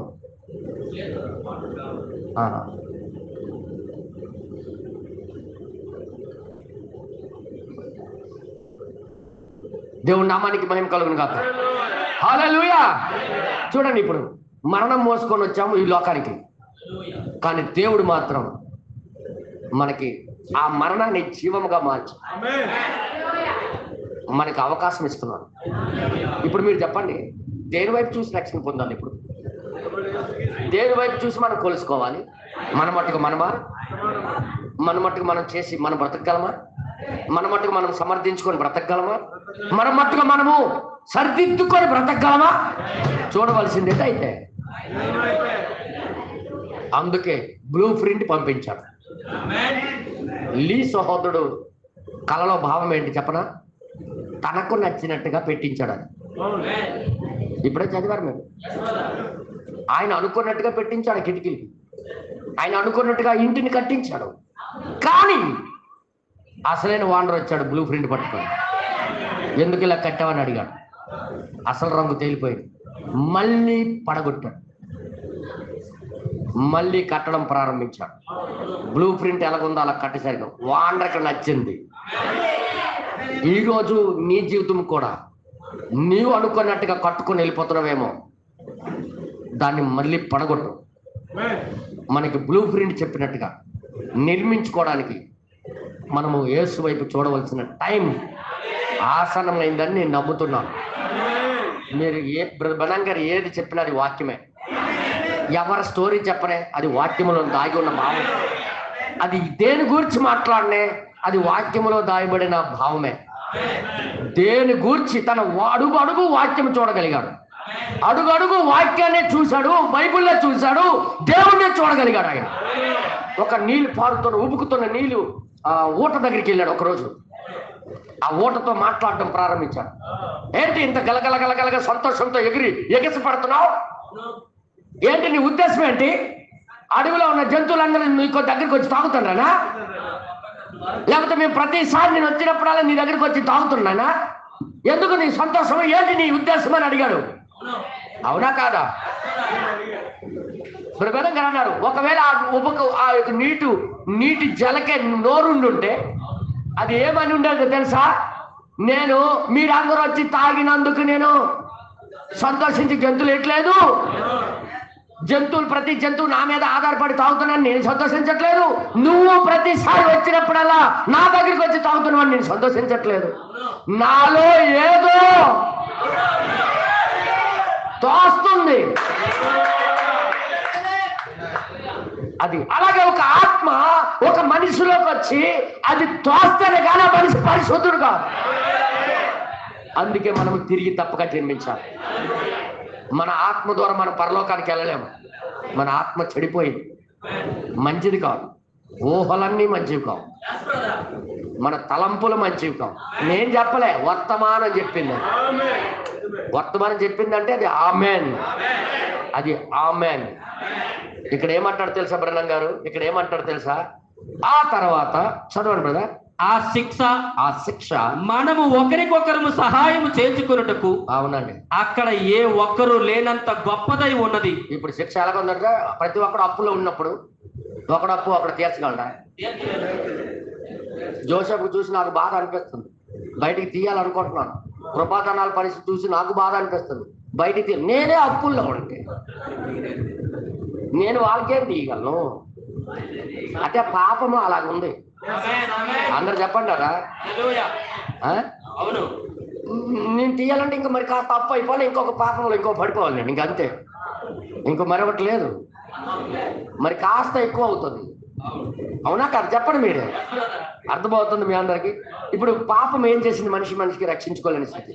అందుకే ఏ పూజారి ఎవరికి రక్షించలేడు, ఏ పాస్టర్ గారు ఎవరికి రక్షించలేడు. రక్షించవలసిన వాడు యేసుక్రీస్తు. ఆయన ఒక్కడే పరిశుద్ధుడు. ఇప్పుడు మనందరూ ఆత్మలు బాగు చేయాలంటే ఎవడంటే? ఇప్పుడు ఆయన ఆత్మ అవసరమా కాదు? పరిశుద్ధాత్మ అందుకే మనకు అవసరం. పరిశుద్ధాత్మ లేకుండా పరలోక రాజ్యం వెళ్ళడం జరగని పని. పరిశుద్ధాత్మ అందుకే కావాలని బ్లూ ప్రింట్ ప్రకారంగా కట్టాలా. ఏ మ్యాన్, చాలా అద్భుతమైన వర్తమానం. నువ్వు తిరిగి తప్పక జన్మించాలనే వర్తమానం చాలా అద్భుతమైన వర్తమానం. నేను మరీ చెప్తున్నాను, అది మెయిన్. ఒక క్రైస్తవుడికి మెయిన్ అసలు బైబిల్లే అర్థం చేసుకోవడానికి ముందు జన్మిస్తే కదా. అదే కుటుంబంలో జన్మిస్తే కుటుంబ విషయాలు తెలుస్తాయి. జన్మించకుండా అబ్రాహాం గురించి నీకేడు తెలుస్తుంది? ఇస్సాకు గురించి ఎందుకు తెలుస్తుంది? తామర గురించి నీకెందుకు తెలుస్తుంది? తిరిగి ఈరోజు చాలా మంది హిందూ సహోదరులు చదువుతున్నారు దీనికి విమర్శించడానికి. తిరిగి జన్మించకుండా ఇది అర్థమైపోతే మరింకేం కావాలి? సాతానుడికి ఈ రోజు కూడా అర్థం కాదు తామరకి ఎందుకు క్షమించాడో, యూదాకి ఎందుకు క్షమించాడో. కోడలతో వెళ్ళాడు యూదా, ఎందుకు క్షమించాడు?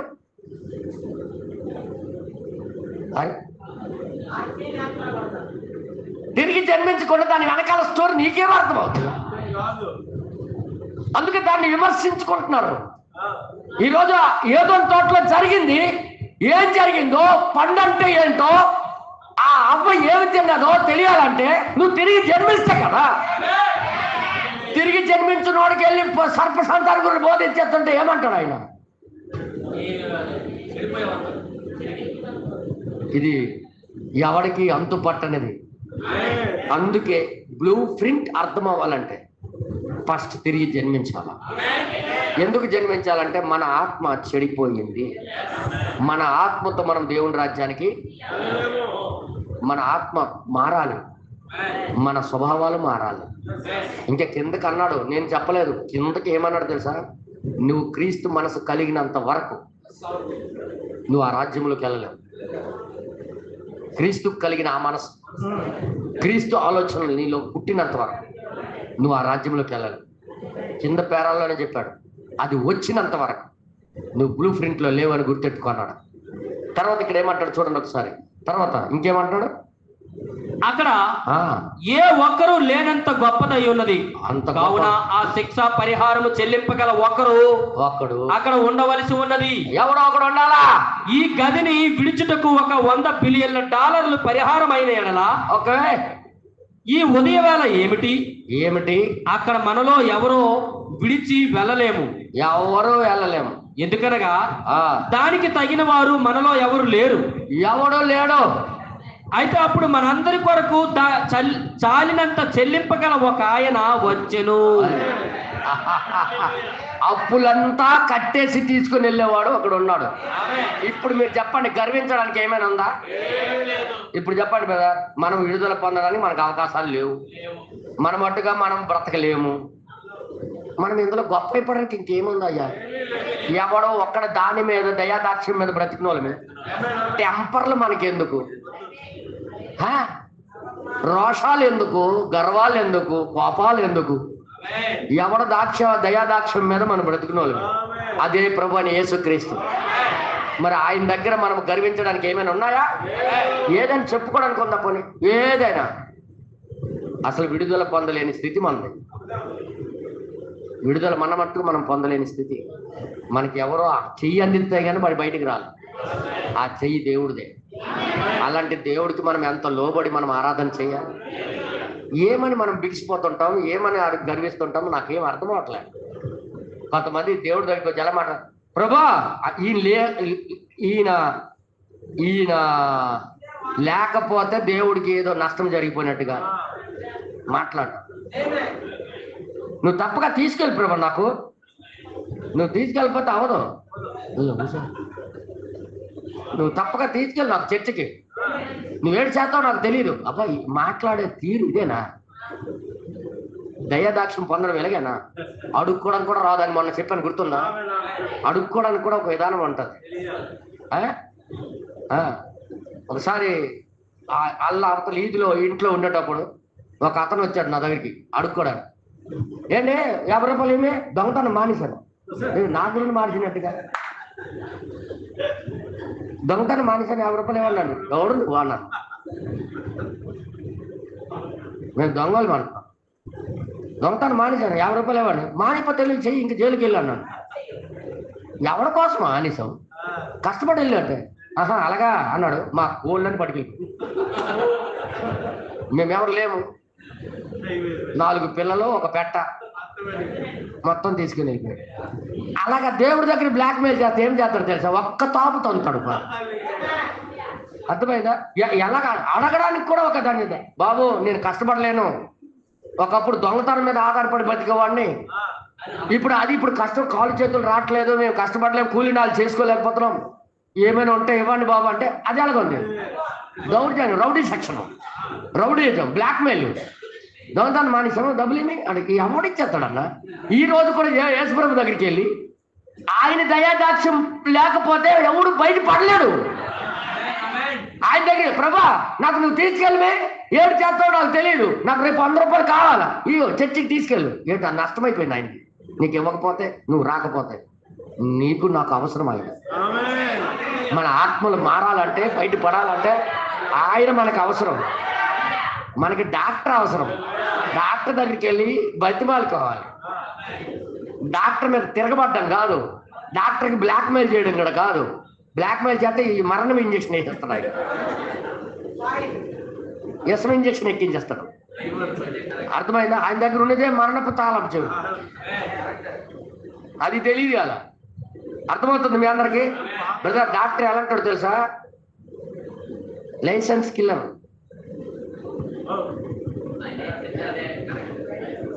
లైసెన్స్ ఉన్న కిల్లర్. చంపేసినా ఆయనకి ఎవరు ఏం చేయలేడు. ముందే నీ చేత సంతకాలు తీసుకుంటున్నావు. నేను చచ్చిపోవడానికి రెడీ అని నువ్వే సంతకం పెడతావు. ఆయనకి ఎవరు ఏం చేయలేడు. నేను మరి చెప్తున్నా, డాక్టర్ దగ్గర పెట్టుకుంటే ఎంత ప్రమాదమో, పరమ వైద్యుడి దగ్గర పెట్టుకుంటే అంతే ప్రమాదం. మనకి రక్షించడానికి ఆయన వస్తే ఆయనకి బ్లాక్ మెయిల్ మాట్లాడటం, బ్లాక్మెయిల్ మాటలు ఈ రోజు కూడా అడుక్కోవడం కూడా రావట్లేదు విశ్వాసులకి. ప్రాధేయపడి అడగాలన్నా. నేను మరి చెప్తున్నా, మనము ఎందుకు పనికి రాని వాళ్ళం, మనకి ఒకరికొకరు సహాయం చేసుకోలేం. నేను చెప్తున్నా, 1,00,000 ప్రార్థనలు నీకోసం నేను చేసిన, నువ్వు లోబడకపోతే అది నీకు పని చేయదు. నువ్వు లోబడకపోతే నీకు అది పని చేయదు. నువ్వే లోబడాలి, నువ్వే రావాలి, నువ్వు ఎరగాలి నేను పాపినని, నేను పాపంలో పుట్టానని, నాలో పాపం ఉందని నీ మట్టుగా నువ్వు ఎరగాల. ఎరిగి ఆయన మీద ఆధారపడాలి. అదే అంటున్నాడు ఇక్కడ ప్రవక్త. ఏమంటాడు చూడండి, ఏ ఒక్కరికొకరికి సాయం చేసుకోలేని స్థితి మంది. హల్లెలూయా. అది ఒకని కోరును చేయలేము. అవునండి. యోగ్యత గల ఒక ఆయనను తీసుకొనెను. ఒక యోగ్యత కలిగిన ఆయన్ని తీసుకున్నాడు దేవుడు. అలా కొంచెం సేపు ఇక్కడ నేను ఆగి వెనుకకు వెళ్ళి రూతు నయోమిని తీసుకుని, రూతు నయోమి స్టోరీ లాగా జరిగించాడు ఆయన. రక్త సంబంధి అయిన విమోచకుడు ఎలా అయ్యనో చూపిస్తాను. పోయిన సొత్తును అవునండి విమోచించుటకు. అవును, ఎవరు కావాలి? రక్త సంబంధం దగ్గరోడు కావాలి. హల్లెలూయా. ఇప్పుడు కాలేబు తమ్ముడు భూమి ఇడిపించాలంటే నేను వెళ్ళి ఇడిపిస్తాను, నాకు అవసరం, నా దగ్గర డబ్బులు ఉన్నాయని పని చేయదు. వాళ్ళ రక్త సంబంధే కావాలి. తమ్ముడు అయినా ఉండాలి, ఆ నాన్నైనా ఉండాలి, ఎవడైనా ఉండాలి. ఎవడు పడతాడు ఇడిపించి భూమి లాక్కోరు. అలాగే జరగని పని. దేవుడే నియమం పెట్టాడు. ఆ రక్త సంబంధి దేవుడు అందుకే అయ్యాడు. ఇప్పుడు చెప్పండి, మన ఆత్మను తిరిగి జన్మించాలా లేదా? ఎందుకంటే పాపులం కాబట్టి, పాపపు స్వభావంతో ఉన్న వాళ్ళం కాబట్టి మనము తప్పక తిరిగి జన్మించాలి.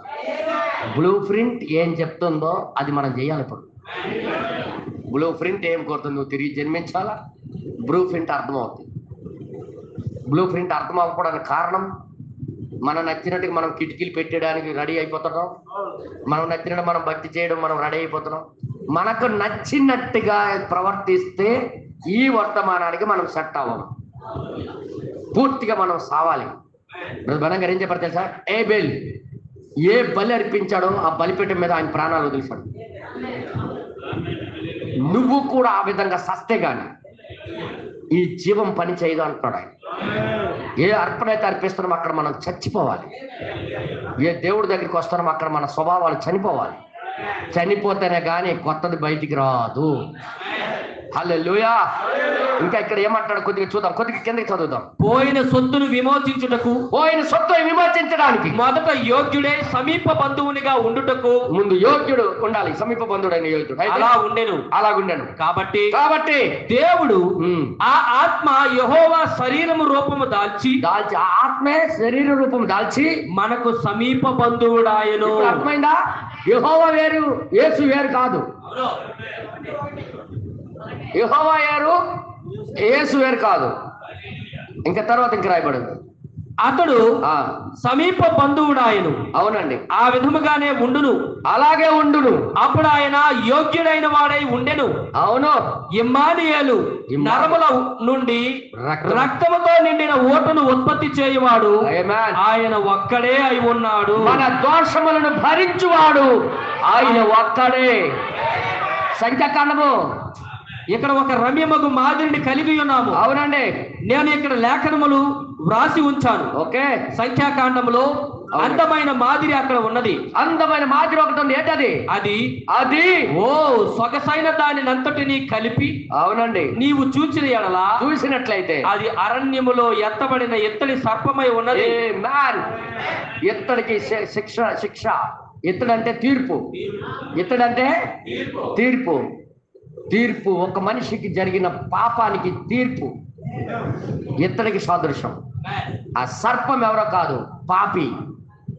మన పాపములన్నీ ఆయన భరించాడు. దాని వైపు చూసిన వాళ్ళందరూ బ్రతికారా లేదా? అది కేవలం మాదిరి అరణ్యంలో. దేవుని నామానికి మహిమ కలుగును గాక. అయితే మన నమూనా యేసుక్రీస్తు. ఎంతమందికి అర్థమవుతుందా లేదా? 47వ పేరాలు ఇక్కడ ఏమంటాడంటే, 47వ పేరాలు 47 యేసు భూమి మీద ఉన్నప్పుడు ఆయన చెప్పెను. నికోదేముతో చెప్పాడు. ఇక్కడ నికోదేముతో మాట్లాడుచు ఆయన చెప్పెను, అవునండి, అరణ్యములో మోసే సర్పమును ఎలా ఎత్తెను మనుష్య కుమారుడు తప్పక ఎత్తబడవాలి. తప్పనిసరిగా. ఎందుకు అదే విధముగా అదే సంగతి కొరకు, అదే ప్రయోజనం కొరకు, అదే పని కొరకు, చేయుటకు ఆ సర్పము యేసుకు ప్రాతినిధ్యం వహించుట చూసినప్పుడు చాలా సార్లు ప్రజలను ఇది కలవరపరుచుతున్నది. సర్పంతో పోలుస్తాడు యేసుప్రభుకి అంటుంటారు. ఇప్పుడు ఘనంగా చెప్తున్నారు, కలవరం గురి చేస్తుంది. సర్పము యేసుప్రభు అంటే నమ్మరం. అరణ్యములో ఎత్తుబడిన సర్పం అంటే అక్కడ ఏమంటాడు బ్రహ్మణం గారు, దీనిలో ఎక్కువగా యేసుకు ప్రాతినిధ్యం వహిస్తున్న ఆ సర్పము చనిపోయిందని గుర్తించితివా? అవునండి. అక్కడ దానిలో చనిపోయిందని గుర్తిస్తున్నావా? పాపము నీలో నుండి చంపేది అది అక్కడ ఉందని గుర్తిస్తున్నావా? కలుషితమని నీ ఆత్మను బాగు చేసేది అక్కడ ఉందని గుర్తిస్తున్నావా? అందుకే అంటున్నాడు ఆయన, ఆ సర్పము చనిపోయినదని గుర్తించితివా? అక్కడ దానిలో జీవము లేదు, అందులో జీవము లేదు. యేసు చనిపోయెను. కయీను వలె అతడు హేబేలును చంపినప్పుడు హేబేలు తన అర్పణముతో బలిపీఠంపై చనిపోయాడు. హేబేలు తన అర్పణను అర్పించిన తరువాత అతని పాపం కొరకు అతని అర్పణను చంపాడండి. అప్పుడు అదే బలిపీఠంపై అతని అర్పణతో అతడు చనిపోయాడు. తిరిగి జన్మించు క్రమమునకు ఆయన చనిపోయినట్లు. హల్లెలూయా, హల్లెలూయా, హల్లెలూయా, హల్లెలూయా. అర్థమైంది మీ అందరికి? యేసుక్రీస్తు అందుకే ఆ అర్పణతో నేను చనిపోయాడు. ఎంతమందికి అర్థమైంది? తిరిగి జన్మించే మా అవకాశం దొరికినట్టుగా. ఇప్పుడు మరణానికి బలం లేదు. ఇప్పుడు మీకు నేను ఎలా చెప్పను? ఎవరో వచ్చి దానికి చంపిస్తారన్న. ఇప్పుడు పాపి ఒక పాపిగా ఉండడానికి వీల్లేదు. ఒక పాపి, అందుకే కదా దేవుడు ఒక మాట, ప్రవక్త ఒక వర్తమానం ఇలా చెప్పాడు. ఏంటంటే, నువ్వు పాపి అయినందుకు దేవుడు నీకు నరకానికి పంపించడు. ఈ మాట అర్థం చేసుకోవడం కొద్దిగా కష్టమే. నువ్వు పాపిగా అయినందుకు దేవుడు నీకు నరకాన్ని పంపించడు, కానీ పాపిగా మిగిలిపోయినందుకు. ఈ మాటకి ఆ మాటకి మధ్యలో గ్యాప్ ఏముందో తెలుసా? చెప్తున్నాను, జాగ్రత్త వినండి. నీకు పాపివే, నువ్వు పాపివి, నువ్వు మారే పోగొట్టుకునేది వచ్చింది, దాని నుండి బయటపడేది ఏదో వచ్చింది, అది నువ్వు వినియోగించుకోలే. అందుకే దేవుడు నీకు నరకాన్ని పంపిస్తాడు. నువ్వు పాపిగా పుట్టినందుకు కాదు, అది ఆయన ప్రయోగం. బ్రదర్, ఆయన ప్రయోగం అన్న. ఇప్పుడు ఆయన ప్రయోగం ఏంటి? దేవుడే సాతానుడికి అనుమతించాడు. ఎందుకంటే ఆయనలో ఉన్న గుణ లక్షణాలు బయట పెట్టుకోవాలని. ఏదోని తోటలో ఆయన ఆదాముకి అవ్వకి అడ్డంగా వచ్చి నిలబడొచ్చు. ఏమి బిలాముకి అడ్డగించినాడు, అవ్వకి అడ్డగించలేడా?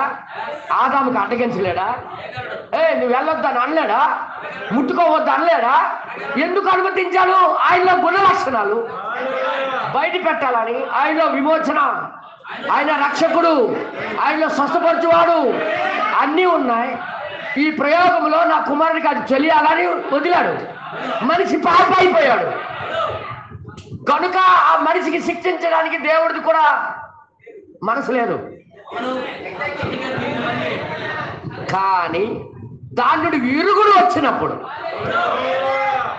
ఆ విరుగుడు వినియోగించుకోకుండా మిగిలిపోయాడు. చూడు, పాపిగా మిగిలిపోయినందుకు దేవుడు నీకు శిక్షిస్తాడు. ఈరోజు మనకి బ్లూ ప్రింట్ వచ్చింది జీవితాలు కట్టుకోవడానికి. బ్లూ ప్రింట్ రాకపోతే ఒక లెక్క, వచ్చిన తర్వాత పాపం అంటే ఏంటి చెప్పండి? నిజమైనది చెయ్యాలని ఎరిగి. చూడండి, క్షమించరాని పాపం, మరణకారణము కాని పాపము, మరణకర్మని కలిగిన పాపం, మరణము కలిగిన పాపము, మరణకారణం కాని పాపం. కాని పాపం ఏంటి? నువ్వు దొంగవైనందుకో, ఒక వ్యభిచారం అయినందుకో నువ్వు పాపివి అని కాదు అర్థం. పాపి ఎప్పుడవుతాడంటే నిజమని తెలిసి కూడా దాన్ని చేయకపోవడం, సత్యము తెలిసి కూడా దాన్ని జీవించకపోవడం, నిజమని తెలిసి కూడా దాన్ని జరిగించకపోవడం, పాపిగా మిగిలిపోవడం. దానికి దేవుడు క్షమించడం. ఇప్పుడే ఫ్రీ బస్ చేసినాం, ఒరే నాయన మీ ఊరు వెళ్ళడానికి అని అన్నప్పుడు కూడా మీ ఊరు చేరట్లేకపోతున్నాను అనడం కరెక్ట్ కాదు. బస్సు వేసాం కదా, ఎక్కలేదేమి, ఎవడని అంటాడు, ఎవడని అంటాడు. బస్సు పంపించే కదా, నువ్వు వెళ్ళలేవనే బస్సు పంపించాం, నువ్వు రాలేవనే బస్సు పంపించాం, కానీ నువ్వు బస్సు అని ఎక్కలేదు. నీలాంటి వాడికి ఈ ఊరికి వచ్చే అర్హత కూడా లేదంటాడు. అలాగే దేవుడు కూడా. ఇప్పుడు చెప్పండి, అందుకే మొదటి యోహాను రాసిన పత్రికలో మీరు ఒక మాట, సమస్త పాపాలన్నీ పాపమే, కానీ అక్కడ ఏమంటాడు చూడండి ఒకసారి.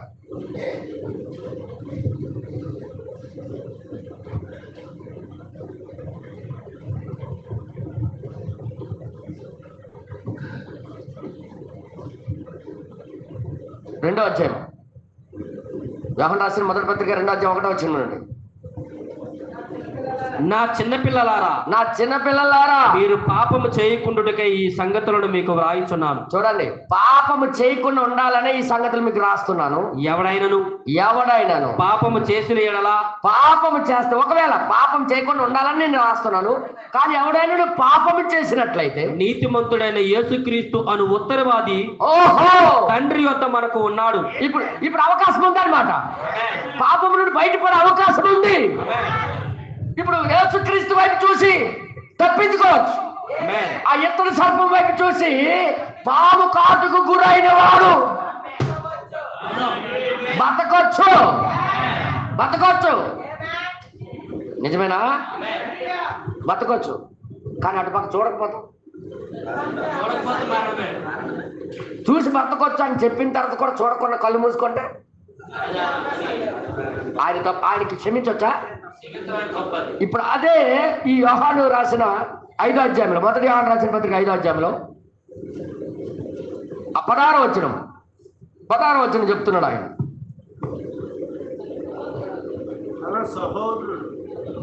తన సహోదరుడు మరణకరము కాని పాపము చేయగా, మరణకరము కాని పాపము చేసినప్పుడు ఎవడైనా నువ్వు చూసిన ఎడలా, ఎవడైనా అంటే మరణకరము కాని పాపం. ఒకవేళ ఏదో సిగరెట్కి బానిస అయిపోయాడు, ఒకవేళ ఎవడైనా తాగుడుకు బానిస అయిపోయాడు, అర్థమవుతుంది మీ అందరికీ. కొంతమంది స్త్రీ లోలులు అయిపోతారు, అర్థమైందా? ఇది మన దృష్టిలో పట్టదు. అలాంటోడికి మనము చూసినప్పుడు ఏమంటున్నాడు ఇక్కడ? అతడు వేడుకొనును. అతడు ఏమంటున్నాడు? వేడుకొనును. ప్రభువా, మా సహోదరుడు ఇలాంటిది చిక్కులో పడిపోయాడు, ఇలాంటిది పరిస్థితుల్లో పడిపోయాడు, ఆయనకి సాయం చేయ ప్రభువా అంటే వేడుకుంటే అలాంటి దానికి విడుదల చేయొచ్చు. అతని బట్టి ఇక్కడ ఏమి అంటాడు చూడండి ఒకసారి.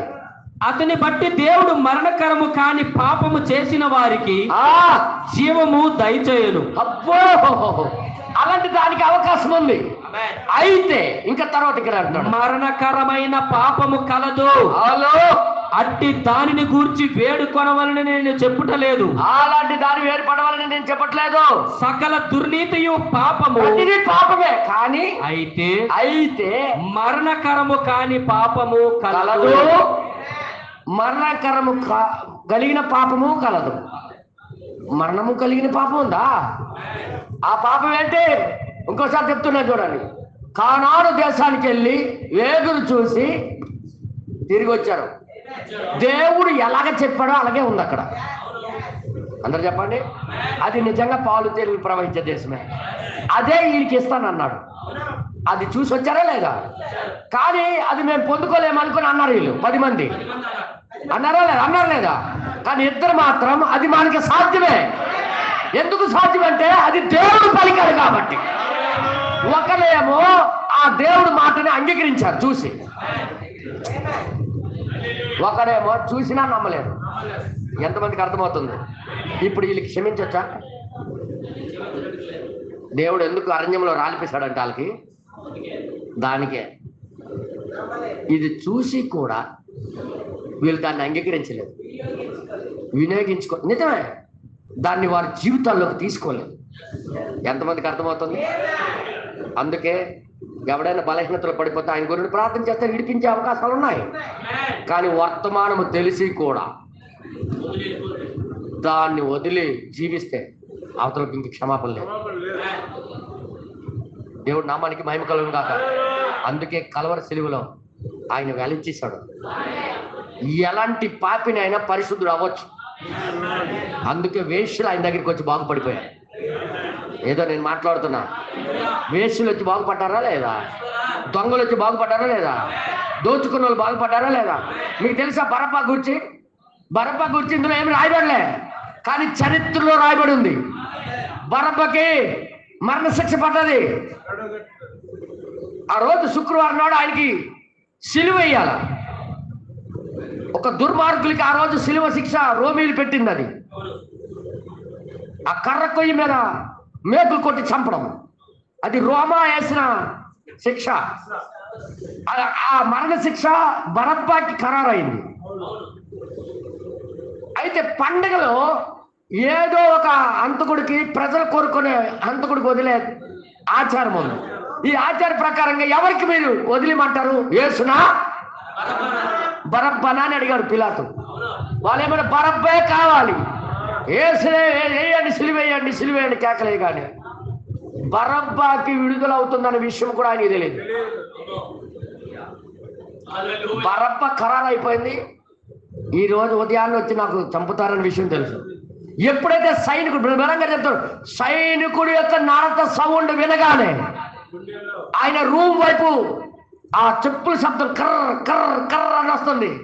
సరే, నా పని అయిపోయింది, నా పని అయిపోయింది, ఈ రోజుతో నా పని, నా ప్రాణంలో, నా శరీరం నుండి తీయబడుతుంది అని ఆయన కృంగిపోతున్న టైంలో సైనికుడు తాళం తీశాడు.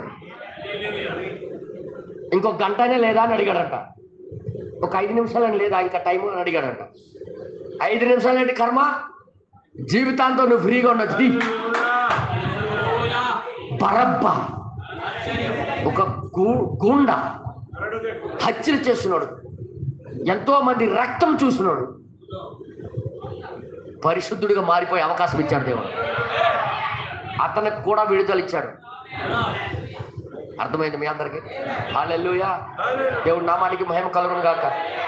అర్థమైందా? ఇంకొకడు ఉన్నాడు కుడివైపున ఉన్న దొంగ. ఆయన దొంగే. ఆయన్ని చూశాడు ఈయన. ఇదే జీవమైన వాడు, ఈయనేం అన్యాయం చేయలే, ఒక మంచి చేశాడు. ఈయనకి నమ్ముకొని ఈయన అందు విశ్వాసం ఉంచిన వాడు తప్పక విడుదల పొందుతాడనే ఒక గ్రహింపు కలిగి ఏమన్నాడు తెలుసా? నీ రాజ్యంతో వచ్చినప్పుడు నన్ను జ్ఞాపకం చేసుకున్నాడు, ఇప్పుడే నువ్వు వాడు అరాజ్యంలో ఉంటావన్నాడు ఆయన. ఇంకొక దొంగ అన్నాడు, అది చూసినా అంగీకరించలేదు. మరి ఆయనకి క్షమాపణే లేదు. అందరూ చెప్పండి, అందరూ చెప్పండి. ఒక వర్తమానము, ఒక బ్లూ ప్రింట్ వచ్చిన తర్వాత నువ్వుగా బ్రతకడానికి వీల్లేదు. నీవు మారిపోయే అవకాశం దేవుడు ఇచ్చాడు. దానికి దేవుడు నామానికి మహిమ కలుగును. దాన్ని వినియోగించుకోకపోవడమే, అలాగా మిగిలిపోవడమే క్షమించరాని పాపము. అర్థమైంది మీ అందరికి? హల్లెలూయా.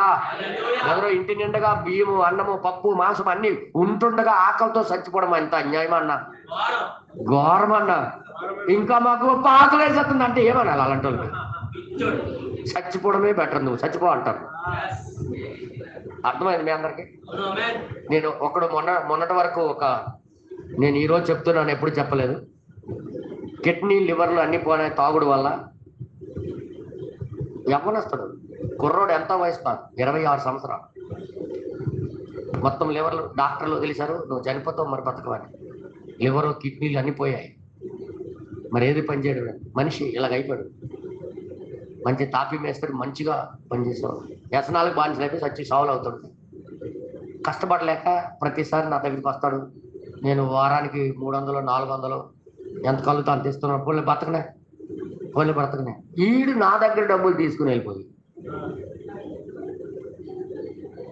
మధ్యలో నేను వేసుకొని తాగుతూ, పాస్టర్ గారు అమాయకుడు, ఏడు తెలియదు నాకు, ఏడు చూస్తాడు కదా, చూస్తాడా ఏంటనుకోని నేను బ్రతకాలని ఇస్తుంటే, ఆడు చచ్చిపోవాలని చూస్తుంటే అలాంటి వాడికి హెల్ప్ చేయొచ్చా? ఎప్పుడు నా ముఖం చూడొద్దు అన్నాను మొన్ననే. నేను చచ్చిపోతాను, మీరు హెల్ప్ చచ్చిపో, బ్రతికి నువ్వు ఎవడో హెల్ప్ చేయాలి, చచ్చిపో. నాకు ఆ మనసు ఎందుకు వచ్చిందంటే, దేవుడు కూడా నీకు జీవ మార్గం నీ ముందు పెడుతున్నా, నువ్వు తిరిగి జన్మించే ఛాన్స్ ఉంది. నువ్వు వినియోగించుకోకపోతే ఇంకా నేను బలహీనుడిని, ఇంకా నేను బలహీనుడిని, ఇంకా నేను పాపినని నువ్వు పరిచేస్తుంటే దేవుడు ఏమంటాడు, నువ్వు అలాగే ఉండు. అనీతిమంతుడు ఇంకా అనీతిమంతుడుగా ఉన్నాడు, పాపి ఇంకా పాపిగానే ఉన్నాయి, నీతిమంతుడు మరీ నీతిమంతుడా ఉన్నాయి. ఏమన్నాడు దేవుడు? అవకాశము లేకపోతే వేరే, అవకాశం ఇచ్చేసాడు. ఇప్పుడు మనకి బ్లూ ప్రింట్ మన చేతిలో పెట్టేశాడు కదా. ఇప్పుడు బలంగా చెప్పాడు, ఆ బ్లూ ప్రింట్ ఇప్పుడు మనం కలిగి ఉన్నాం. ప్రవక్త చెప్పాడా లేదా? ఇంకా మనం బలహీనులు అనడానికి వీలు లేదు. దినదినము బలం పొందుకోవడానికే దేవుడు అవకాశం ఇచ్చాడు. ఎంతమందికి అర్థమవుతుంది? మనం ఎలాంటి వారమైనా మార్చే శక్తి దీనికి ఉంది, కానీ దాన్ని వినియోగించుకోకపోతే కర్మ మంది. హల్లెలూయా. ఇప్పుడు నేను ఇచ్చిన డబ్బులు వినియోగించుకోలేదంటే నేనేమన్నాను? ఇంకా ఎప్పుడు నా దగ్గరికి రాకు. నేను చచ్చిపోతాడు చచ్చిపో. నీ బతకాలని నేను చూశాను, దాన్ని వినియోగించుకోలేదు. ఇప్పుడు ఏంటి? మరణమే తప్పు. ఇంకా ఇంకేం అవకాశాలు లేవు. అర్థమైంది మీ అందరికీ? అలాగే ఈరోజు మరణకరమైన పాపం ఉంది, మరణకరము కాని పాపం ఉంది. మరణకరము కాని పాపము ఆ బ్లూ ప్రింట్ తెలియనోడికి. బ్లూ ప్రింట్ తెలిసి కూడా దాన్ని వినియోగించుకుపోయినాడు కాదు. ఆ కాని పాపం, ఆ మరణకరమైన కలిగిన పాపం ఇప్పుడు వచ్చేస్తుంది. లేకపోతే దేవుడు నామానికి మహిమ కలుగును గాక. ఎంతమందికి అర్థమవుతుంది మాటలు? ప్రవక్త చెప్పాడు పుత్ర స్వీకారం 4వ భాగంలో ఆ విషయం. పుత్ర స్వీకారం నేను మరీ చెప్తాను. పుత్ర స్వీకారం 4వ భాగంలో ఆ మాట చెప్పాడు. కావాలంటే నేను వాట్సాప్లో పెడతాను త్వరలో. ఆ మాట అన్నాడో లేదో మీకు చూపిస్తాను. ఒక సత్యం ఎరిగి కూడా అలాగ చేయకుండాటమే మరణకరమనే పాపం. ప్రవక్త చెప్పాడు క్లియర్గా చెప్పాడు ఆ విషయం. అందుకే నేను మరి చెప్తున్నా, మనకి వచ్చింది తిరిగి జన్మించే అవకాశం. మనిషి ఇప్పుడు ఆ బురద పోగొట్టుకోవచ్చు, ఆ జీవితం మార్చుకోవచ్చు, తన ఆత్మ మార్చుకోవచ్చు, తన హృదయాన్ని మార్చుకోవచ్చు, రాతి గుండెని తీసి మంచి గుండెగా మార్చుకోవచ్చు. అదే రిపోర్టింగ్ వచ్చేసింది ఇప్పుడు. ఒకప్పుడు లేదు ఆ ఛాన్స్, కానీ ఇప్పుడు వచ్చేసింది. ఇప్పుడు బలం గారు అన్నారు, ఒక ఆమెకట ఆమె చేసిన పాపాలు వర్ణించలేం, చెప్పలేం బయటికి. పోలీసులు కూడా ఆమెకు ముట్టుకోవడానికి ఇష్టపడరు. ఇలాంటి దానికి ముట్టుకోవాలా? అంత చెడైన స్త్రీ. కానీ ఆ స్త్రీకి దేవుడు వచ్చి ముట్టుకున్నాడు. ఆ స్త్రీకి దేవుడు వచ్చి ముట్టుకొని జీవితం మార్చాడు. మీరు కూడా ముట్టుకోలేకపోయిన జీవితాన్ని నా ప్రభువైన యేసుక్రీస్తు ముట్టుకొని నాకు బాగు చేశారని. ఎవరు గొప్ప? మీరా? ఆయన? ఇప్పుడు ఆయనకి నేను రుణపడి నేను బ్రతుకుతున్నాను అంటున్నాను. అలాంటి కంప కొట్టిన జీవితాన్ని కూడా మార్చుకునే ఛాన్స్ ఇచ్చేసాడు దేవుడు. బ్రదర్ నిజం చెప్తున్నా, అందుకే లోబడి బ్రతకాలి ఆయన దగ్గర. మనం నచ్చినట్టుగా కిటికీలు బిగించుకోకండి, ద్వారాలు బిగించకండి. మనం నచ్చినట్టు భక్తి చేస్తానంటే కుదరదు. ఇక్కడ మనం నచ్చినట్టుగా చేస్తానంటే దేవుడు ఒప్పుకోడు. అందుకే బ్లూ ప్రింట్ ఏ విధంగా చెప్తుందో ఆ విధంగా మనం చేయడం ఎంతో అవసరమై ఉన్నది. దేవుడు నామానికి మహిమ కలుగునుగా. ఎంతమందికి అర్థమవుతుంది ఈ మాటలు? అక్కడ ఏమంటాడు చూడండి ఒకసారి. అక్కడ దానిలో జీవము లేదు, యేసు చనిపోయాడు. కయ్యూని వల్ల అతడు ఏబేలు చంపినట్టుగా, ఎలాగ ఏబేలు తన యొక్క అర్పణతో బలిపీఠంపై చనిపోయాను. హేబేలు తన యొక్క అర్పణ అర్పించిన తర్వాత అతని పాపము కొరకు అతను అర్పణ చంపాను. అప్పుడు అదే బలిపీఠం మీద అతడు కూడా అర్పణగా చనిపోయాడు. తిరిగి జన్మించు క్రమము ఆయన చనిపోయినట్లు నీ అర్పణతో నీ బలిపీఠంపై నీవు చావవలసి ఉన్న 48వ పేర మరియు నీవు అందువు. నువ్వు అంటావు అది ఎందుచేత ఎత్తడి అయి ఉన్నది? అది ఎందుచేత ఎత్తడి అయిపోయింది? ఎత్తడి తీర్పుకు, దైవిక తీర్పుకు ప్రాతినిధ్యం వహించును. హల్లెలూయా. అర్పణ దహించబడు చోట బలిపీఠం ఎత్తడితో చేయబడి ఉన్న చోటును, అవునండి, బైబిలులో పాత నిబంధనలో గుర్తించితివా? ఎత్తడి తీర్పును గూర్చి మాట్లాడును. ఇప్పుడు మన తీర్పు, మన మీదకి వచ్చిన తీర్పు మనం తప్పించుకోవచ్చు. అయితే ఇప్పుడు అది తప్పించుకోకుండా మన మీద మనం ఉంచుకుంటే ఏంటి ప్రయోజనం? నేను మరి చెప్తున్నా. సారీ, పుత్ర స్వీకారం 2వ భాగం అనుకుంటా, 4వ భాగం కాదు, 2వ భాగం అనుకుంటా. 57వ పేరాలో నేను చూడండి, కొట్టగానే వచ్చేసింది, కొట్టగానే దొరికింది, దేవుడు కృప బట్టి దొరికింది అది. 57వ పేరాలో పుత్ర స్వీకారం 2వ భాగం 57వ పేరా, లిటిల్ స్టోర్ హౌస్. చదవండి బ్రదర్, చదవండి. పుత్ర స్వీకారం యొద్దకు నేను వెళ్ళవలసి ఉన్నాను, కానీ పాపములు యొద్ద ఇచ్చట నేను ఒక నిమిషము ఆగుదును. పాపములు అంటే ఏంటో తెలియాలి మీకు. ఒక నిమిషం ఆగాలనుకుంటున్నాను ఇక్కడ. పాపములు అను మాటను మీరు గమనించారా? పాపము చేసినందుకు ఒక పాపిని దేవుడు శిక్షించడని మీరు ఎరుగుదురా? ఈ మాట అన్నానా లేదా? ఒక పాపము చేసినందుకు దేవుడు అతనికి శిక్షించడు, ఎందుకంటే అలాగ మిగిలిపోయినందుకు శిక్షిస్తాడు. ఒక పాపిగా ఉండినందుకే అతనిని శిక్షించును. అంటే ఉండకుండా ఉండేది ఏదో వచ్చింది మధ్యలో. హల్లెలూయా. తర్వాత ఇంకా రాబడి ఉంది, ఒక పాపి పొగ త్రాగినచో, ఒక పాపి పొగ త్రాగితే అందుకు అతని శిక్షించడు. అచ్చా, ఎలాగైనా అతడు ఒక పాపియే. పాపి కాబట్టి చేస్తున్నాడు అది. చూసారా? అతనికి ఏ పాపములు లేవు. ఎందుకంటే పాపి కాబట్టి. పాపికి ఉండవు. ఏదో అంటున్నాడు, పాపికి ఉండవు. పాపికి ఉండదా? పాపి కాబట్టి ఇంకే పాపి అంటావేట దానికి. పాపే. ఇంకా తర్వాత అతడు కేవలము పాపి. చూసారా? అతనికి ఏ పాపములు లేవు. కానీ నీకు పాపము కలదు. నీకొక పాపము కలదు. క్రైస్తవులకు మీకు పాపములు ఉన్నవి. నాయనా, మనకైతే ఉంది, ఎందుకంటే బ్లూ ప్రింట్ మన చేతిలోకి ఇచ్చాడు కాబట్టి. పోగొట్టుకోకుండా ఇంకా నిలబడిపోయాం, అలాగే మార్చుకోకుండా ఇంకా అదే కొనసాగిపోతున్నాం కాబట్టి. నేనేం మాట్లాడుతూ అర్థం చేసుకోండి. తర్వాత ఇంకేమంటాడు? మీరు గమనించండి. ఆయన ఇక్కడ సంఘముతో మాట్లాడుచున్నాడు. ఆమెను సంఘానికి సరిదిద్దుతున్నాడు. చూసారా? పాపముల క్షమాపణ. పాపములు మనము పాపము చేయదుము. అవునండి. కానీ పాపి కేవలము ఒక పాపియే. కేవలం ఒక పాపమే. దేవుడు అతనిని క్షమించడు. అతడికి మాత్రం క్షమించడు, ఎందుకంటే మిగిలిపోయాడు కాబట్టి. ఎంతమందికి అర్థమైంది? తర్వాత మంచిది అతడు ఎవరినో కాల్చి చంపెను అని మీరు అనొచ్చు. దానిని గురించి నువ్వేమంటావు అని అనొచ్చు అని మీరు అందరూ. అది నా పని కాదు. నేను సంస్కర్తను కాదు. కానీ నేను ఒక బోధకుడను. చట్టము వారిపై చర్య తీసుకొను. చట్టం అతను వారి మీద చర్య తీసుకుంటారు. వారు సంస్కర్తలు. అది వారి పని. మంచిది. అతడు వ్యభిచారము చేసెను. అవునండి. చట్టము దానిని చూసుకుంటది. అది అతనికి చట్టమునకు మధ్య ఉన్నది. ఓకే. నేను సంస్కర్తను కాదు. అయితే నేను ఒక సంస్కర్తను కాను. దిద్దడానికి నేను ప్రజలను సంస్కరించను. అవును, వారిని నేను మార్చవాలని అనుకొనుచున్నాను. హల్లెలూయా. లోపల నుండి మార్చాలనుకుంటున్నా నేను. అక్కడికి తీసుకొని వస్తున్నాడు మన ప్రవక్త, మార్చే దాని దగ్గరికి. తర్వాత నేను ఒక బోధకుడను.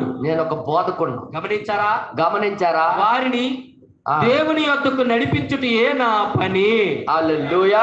వాడు పాపము చేస్తే దానికి అతడే బాధ్యత వహిస్తాడు. కానీ అతడు ఒక పాపి అగును.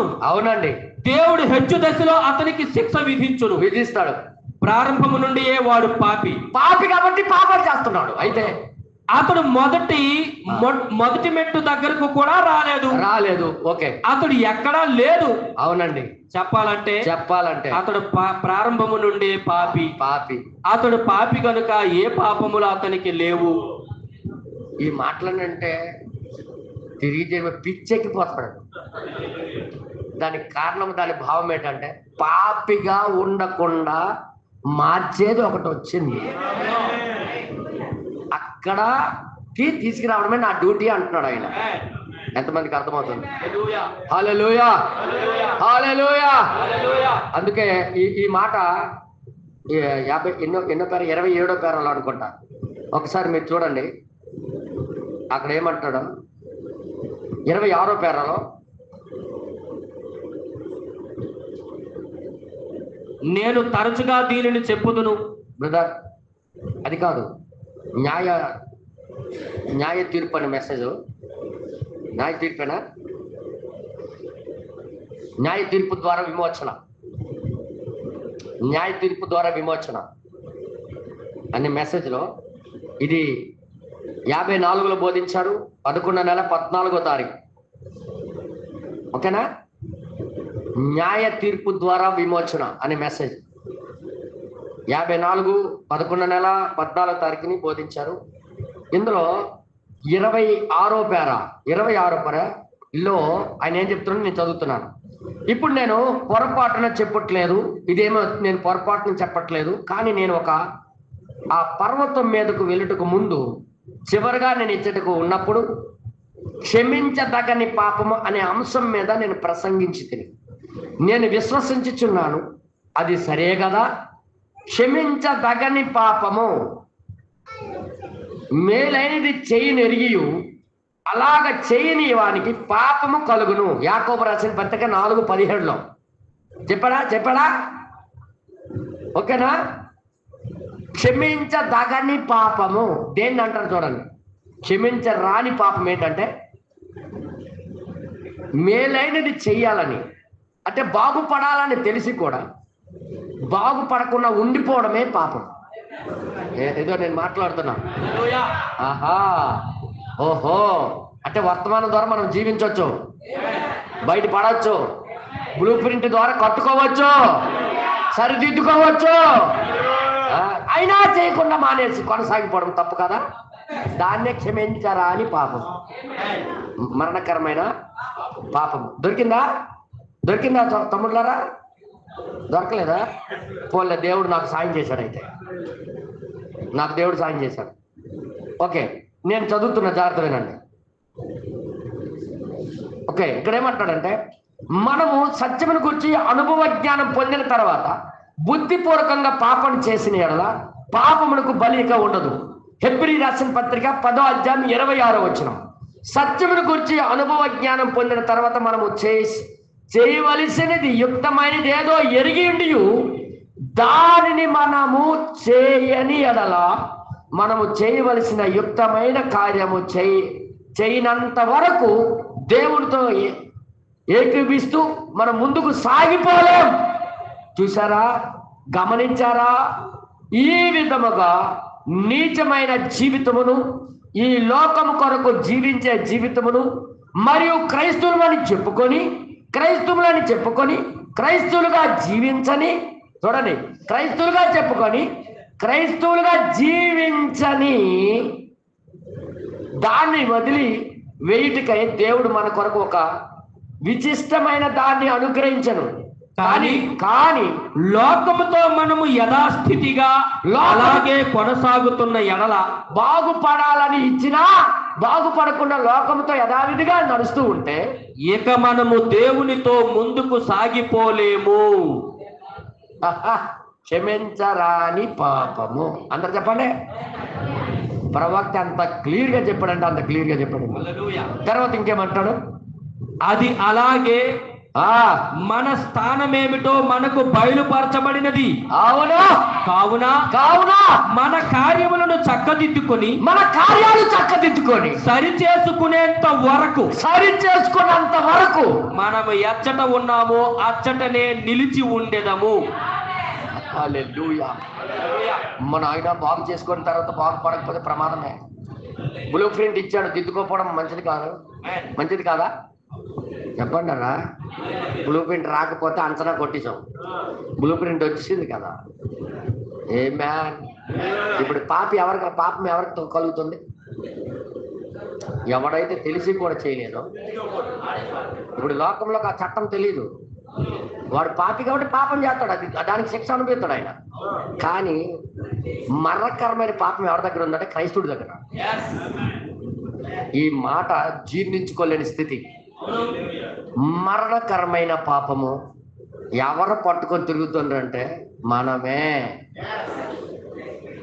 దీన్ని చేయకపోతే, దీన్ని జరిగించకపోతే నీకు క్షమించరాని పాపము నువ్వు చేస్తున్నావు. బాగుపడే అవకాశం ఉన్నప్పుడు కూడా నువ్వు బాగుపడట్లే. దేవుడు నీకు లేపాలని ఆయన బ్లూ ప్రింట్ ఇచ్చాడు, దిద్దుకోవడానికి నీకు బ్లూ ప్రింట్ ఇచ్చాడు. ఆ సహోదరుడు లీ సహోదరుడు ఆయన దిద్దుకోవడానికి ఇంతవరకు బాప్తిసాన్ని తిరస్కరించాడు, వ్యతిరేకించాడు, కానీ కళ ద్వారా దేవుడు ఆయనకి హెచ్చరించాడు. ఇప్పుడు కానీ దిద్దుకోకపోతే ఆయన పని అయిపోను.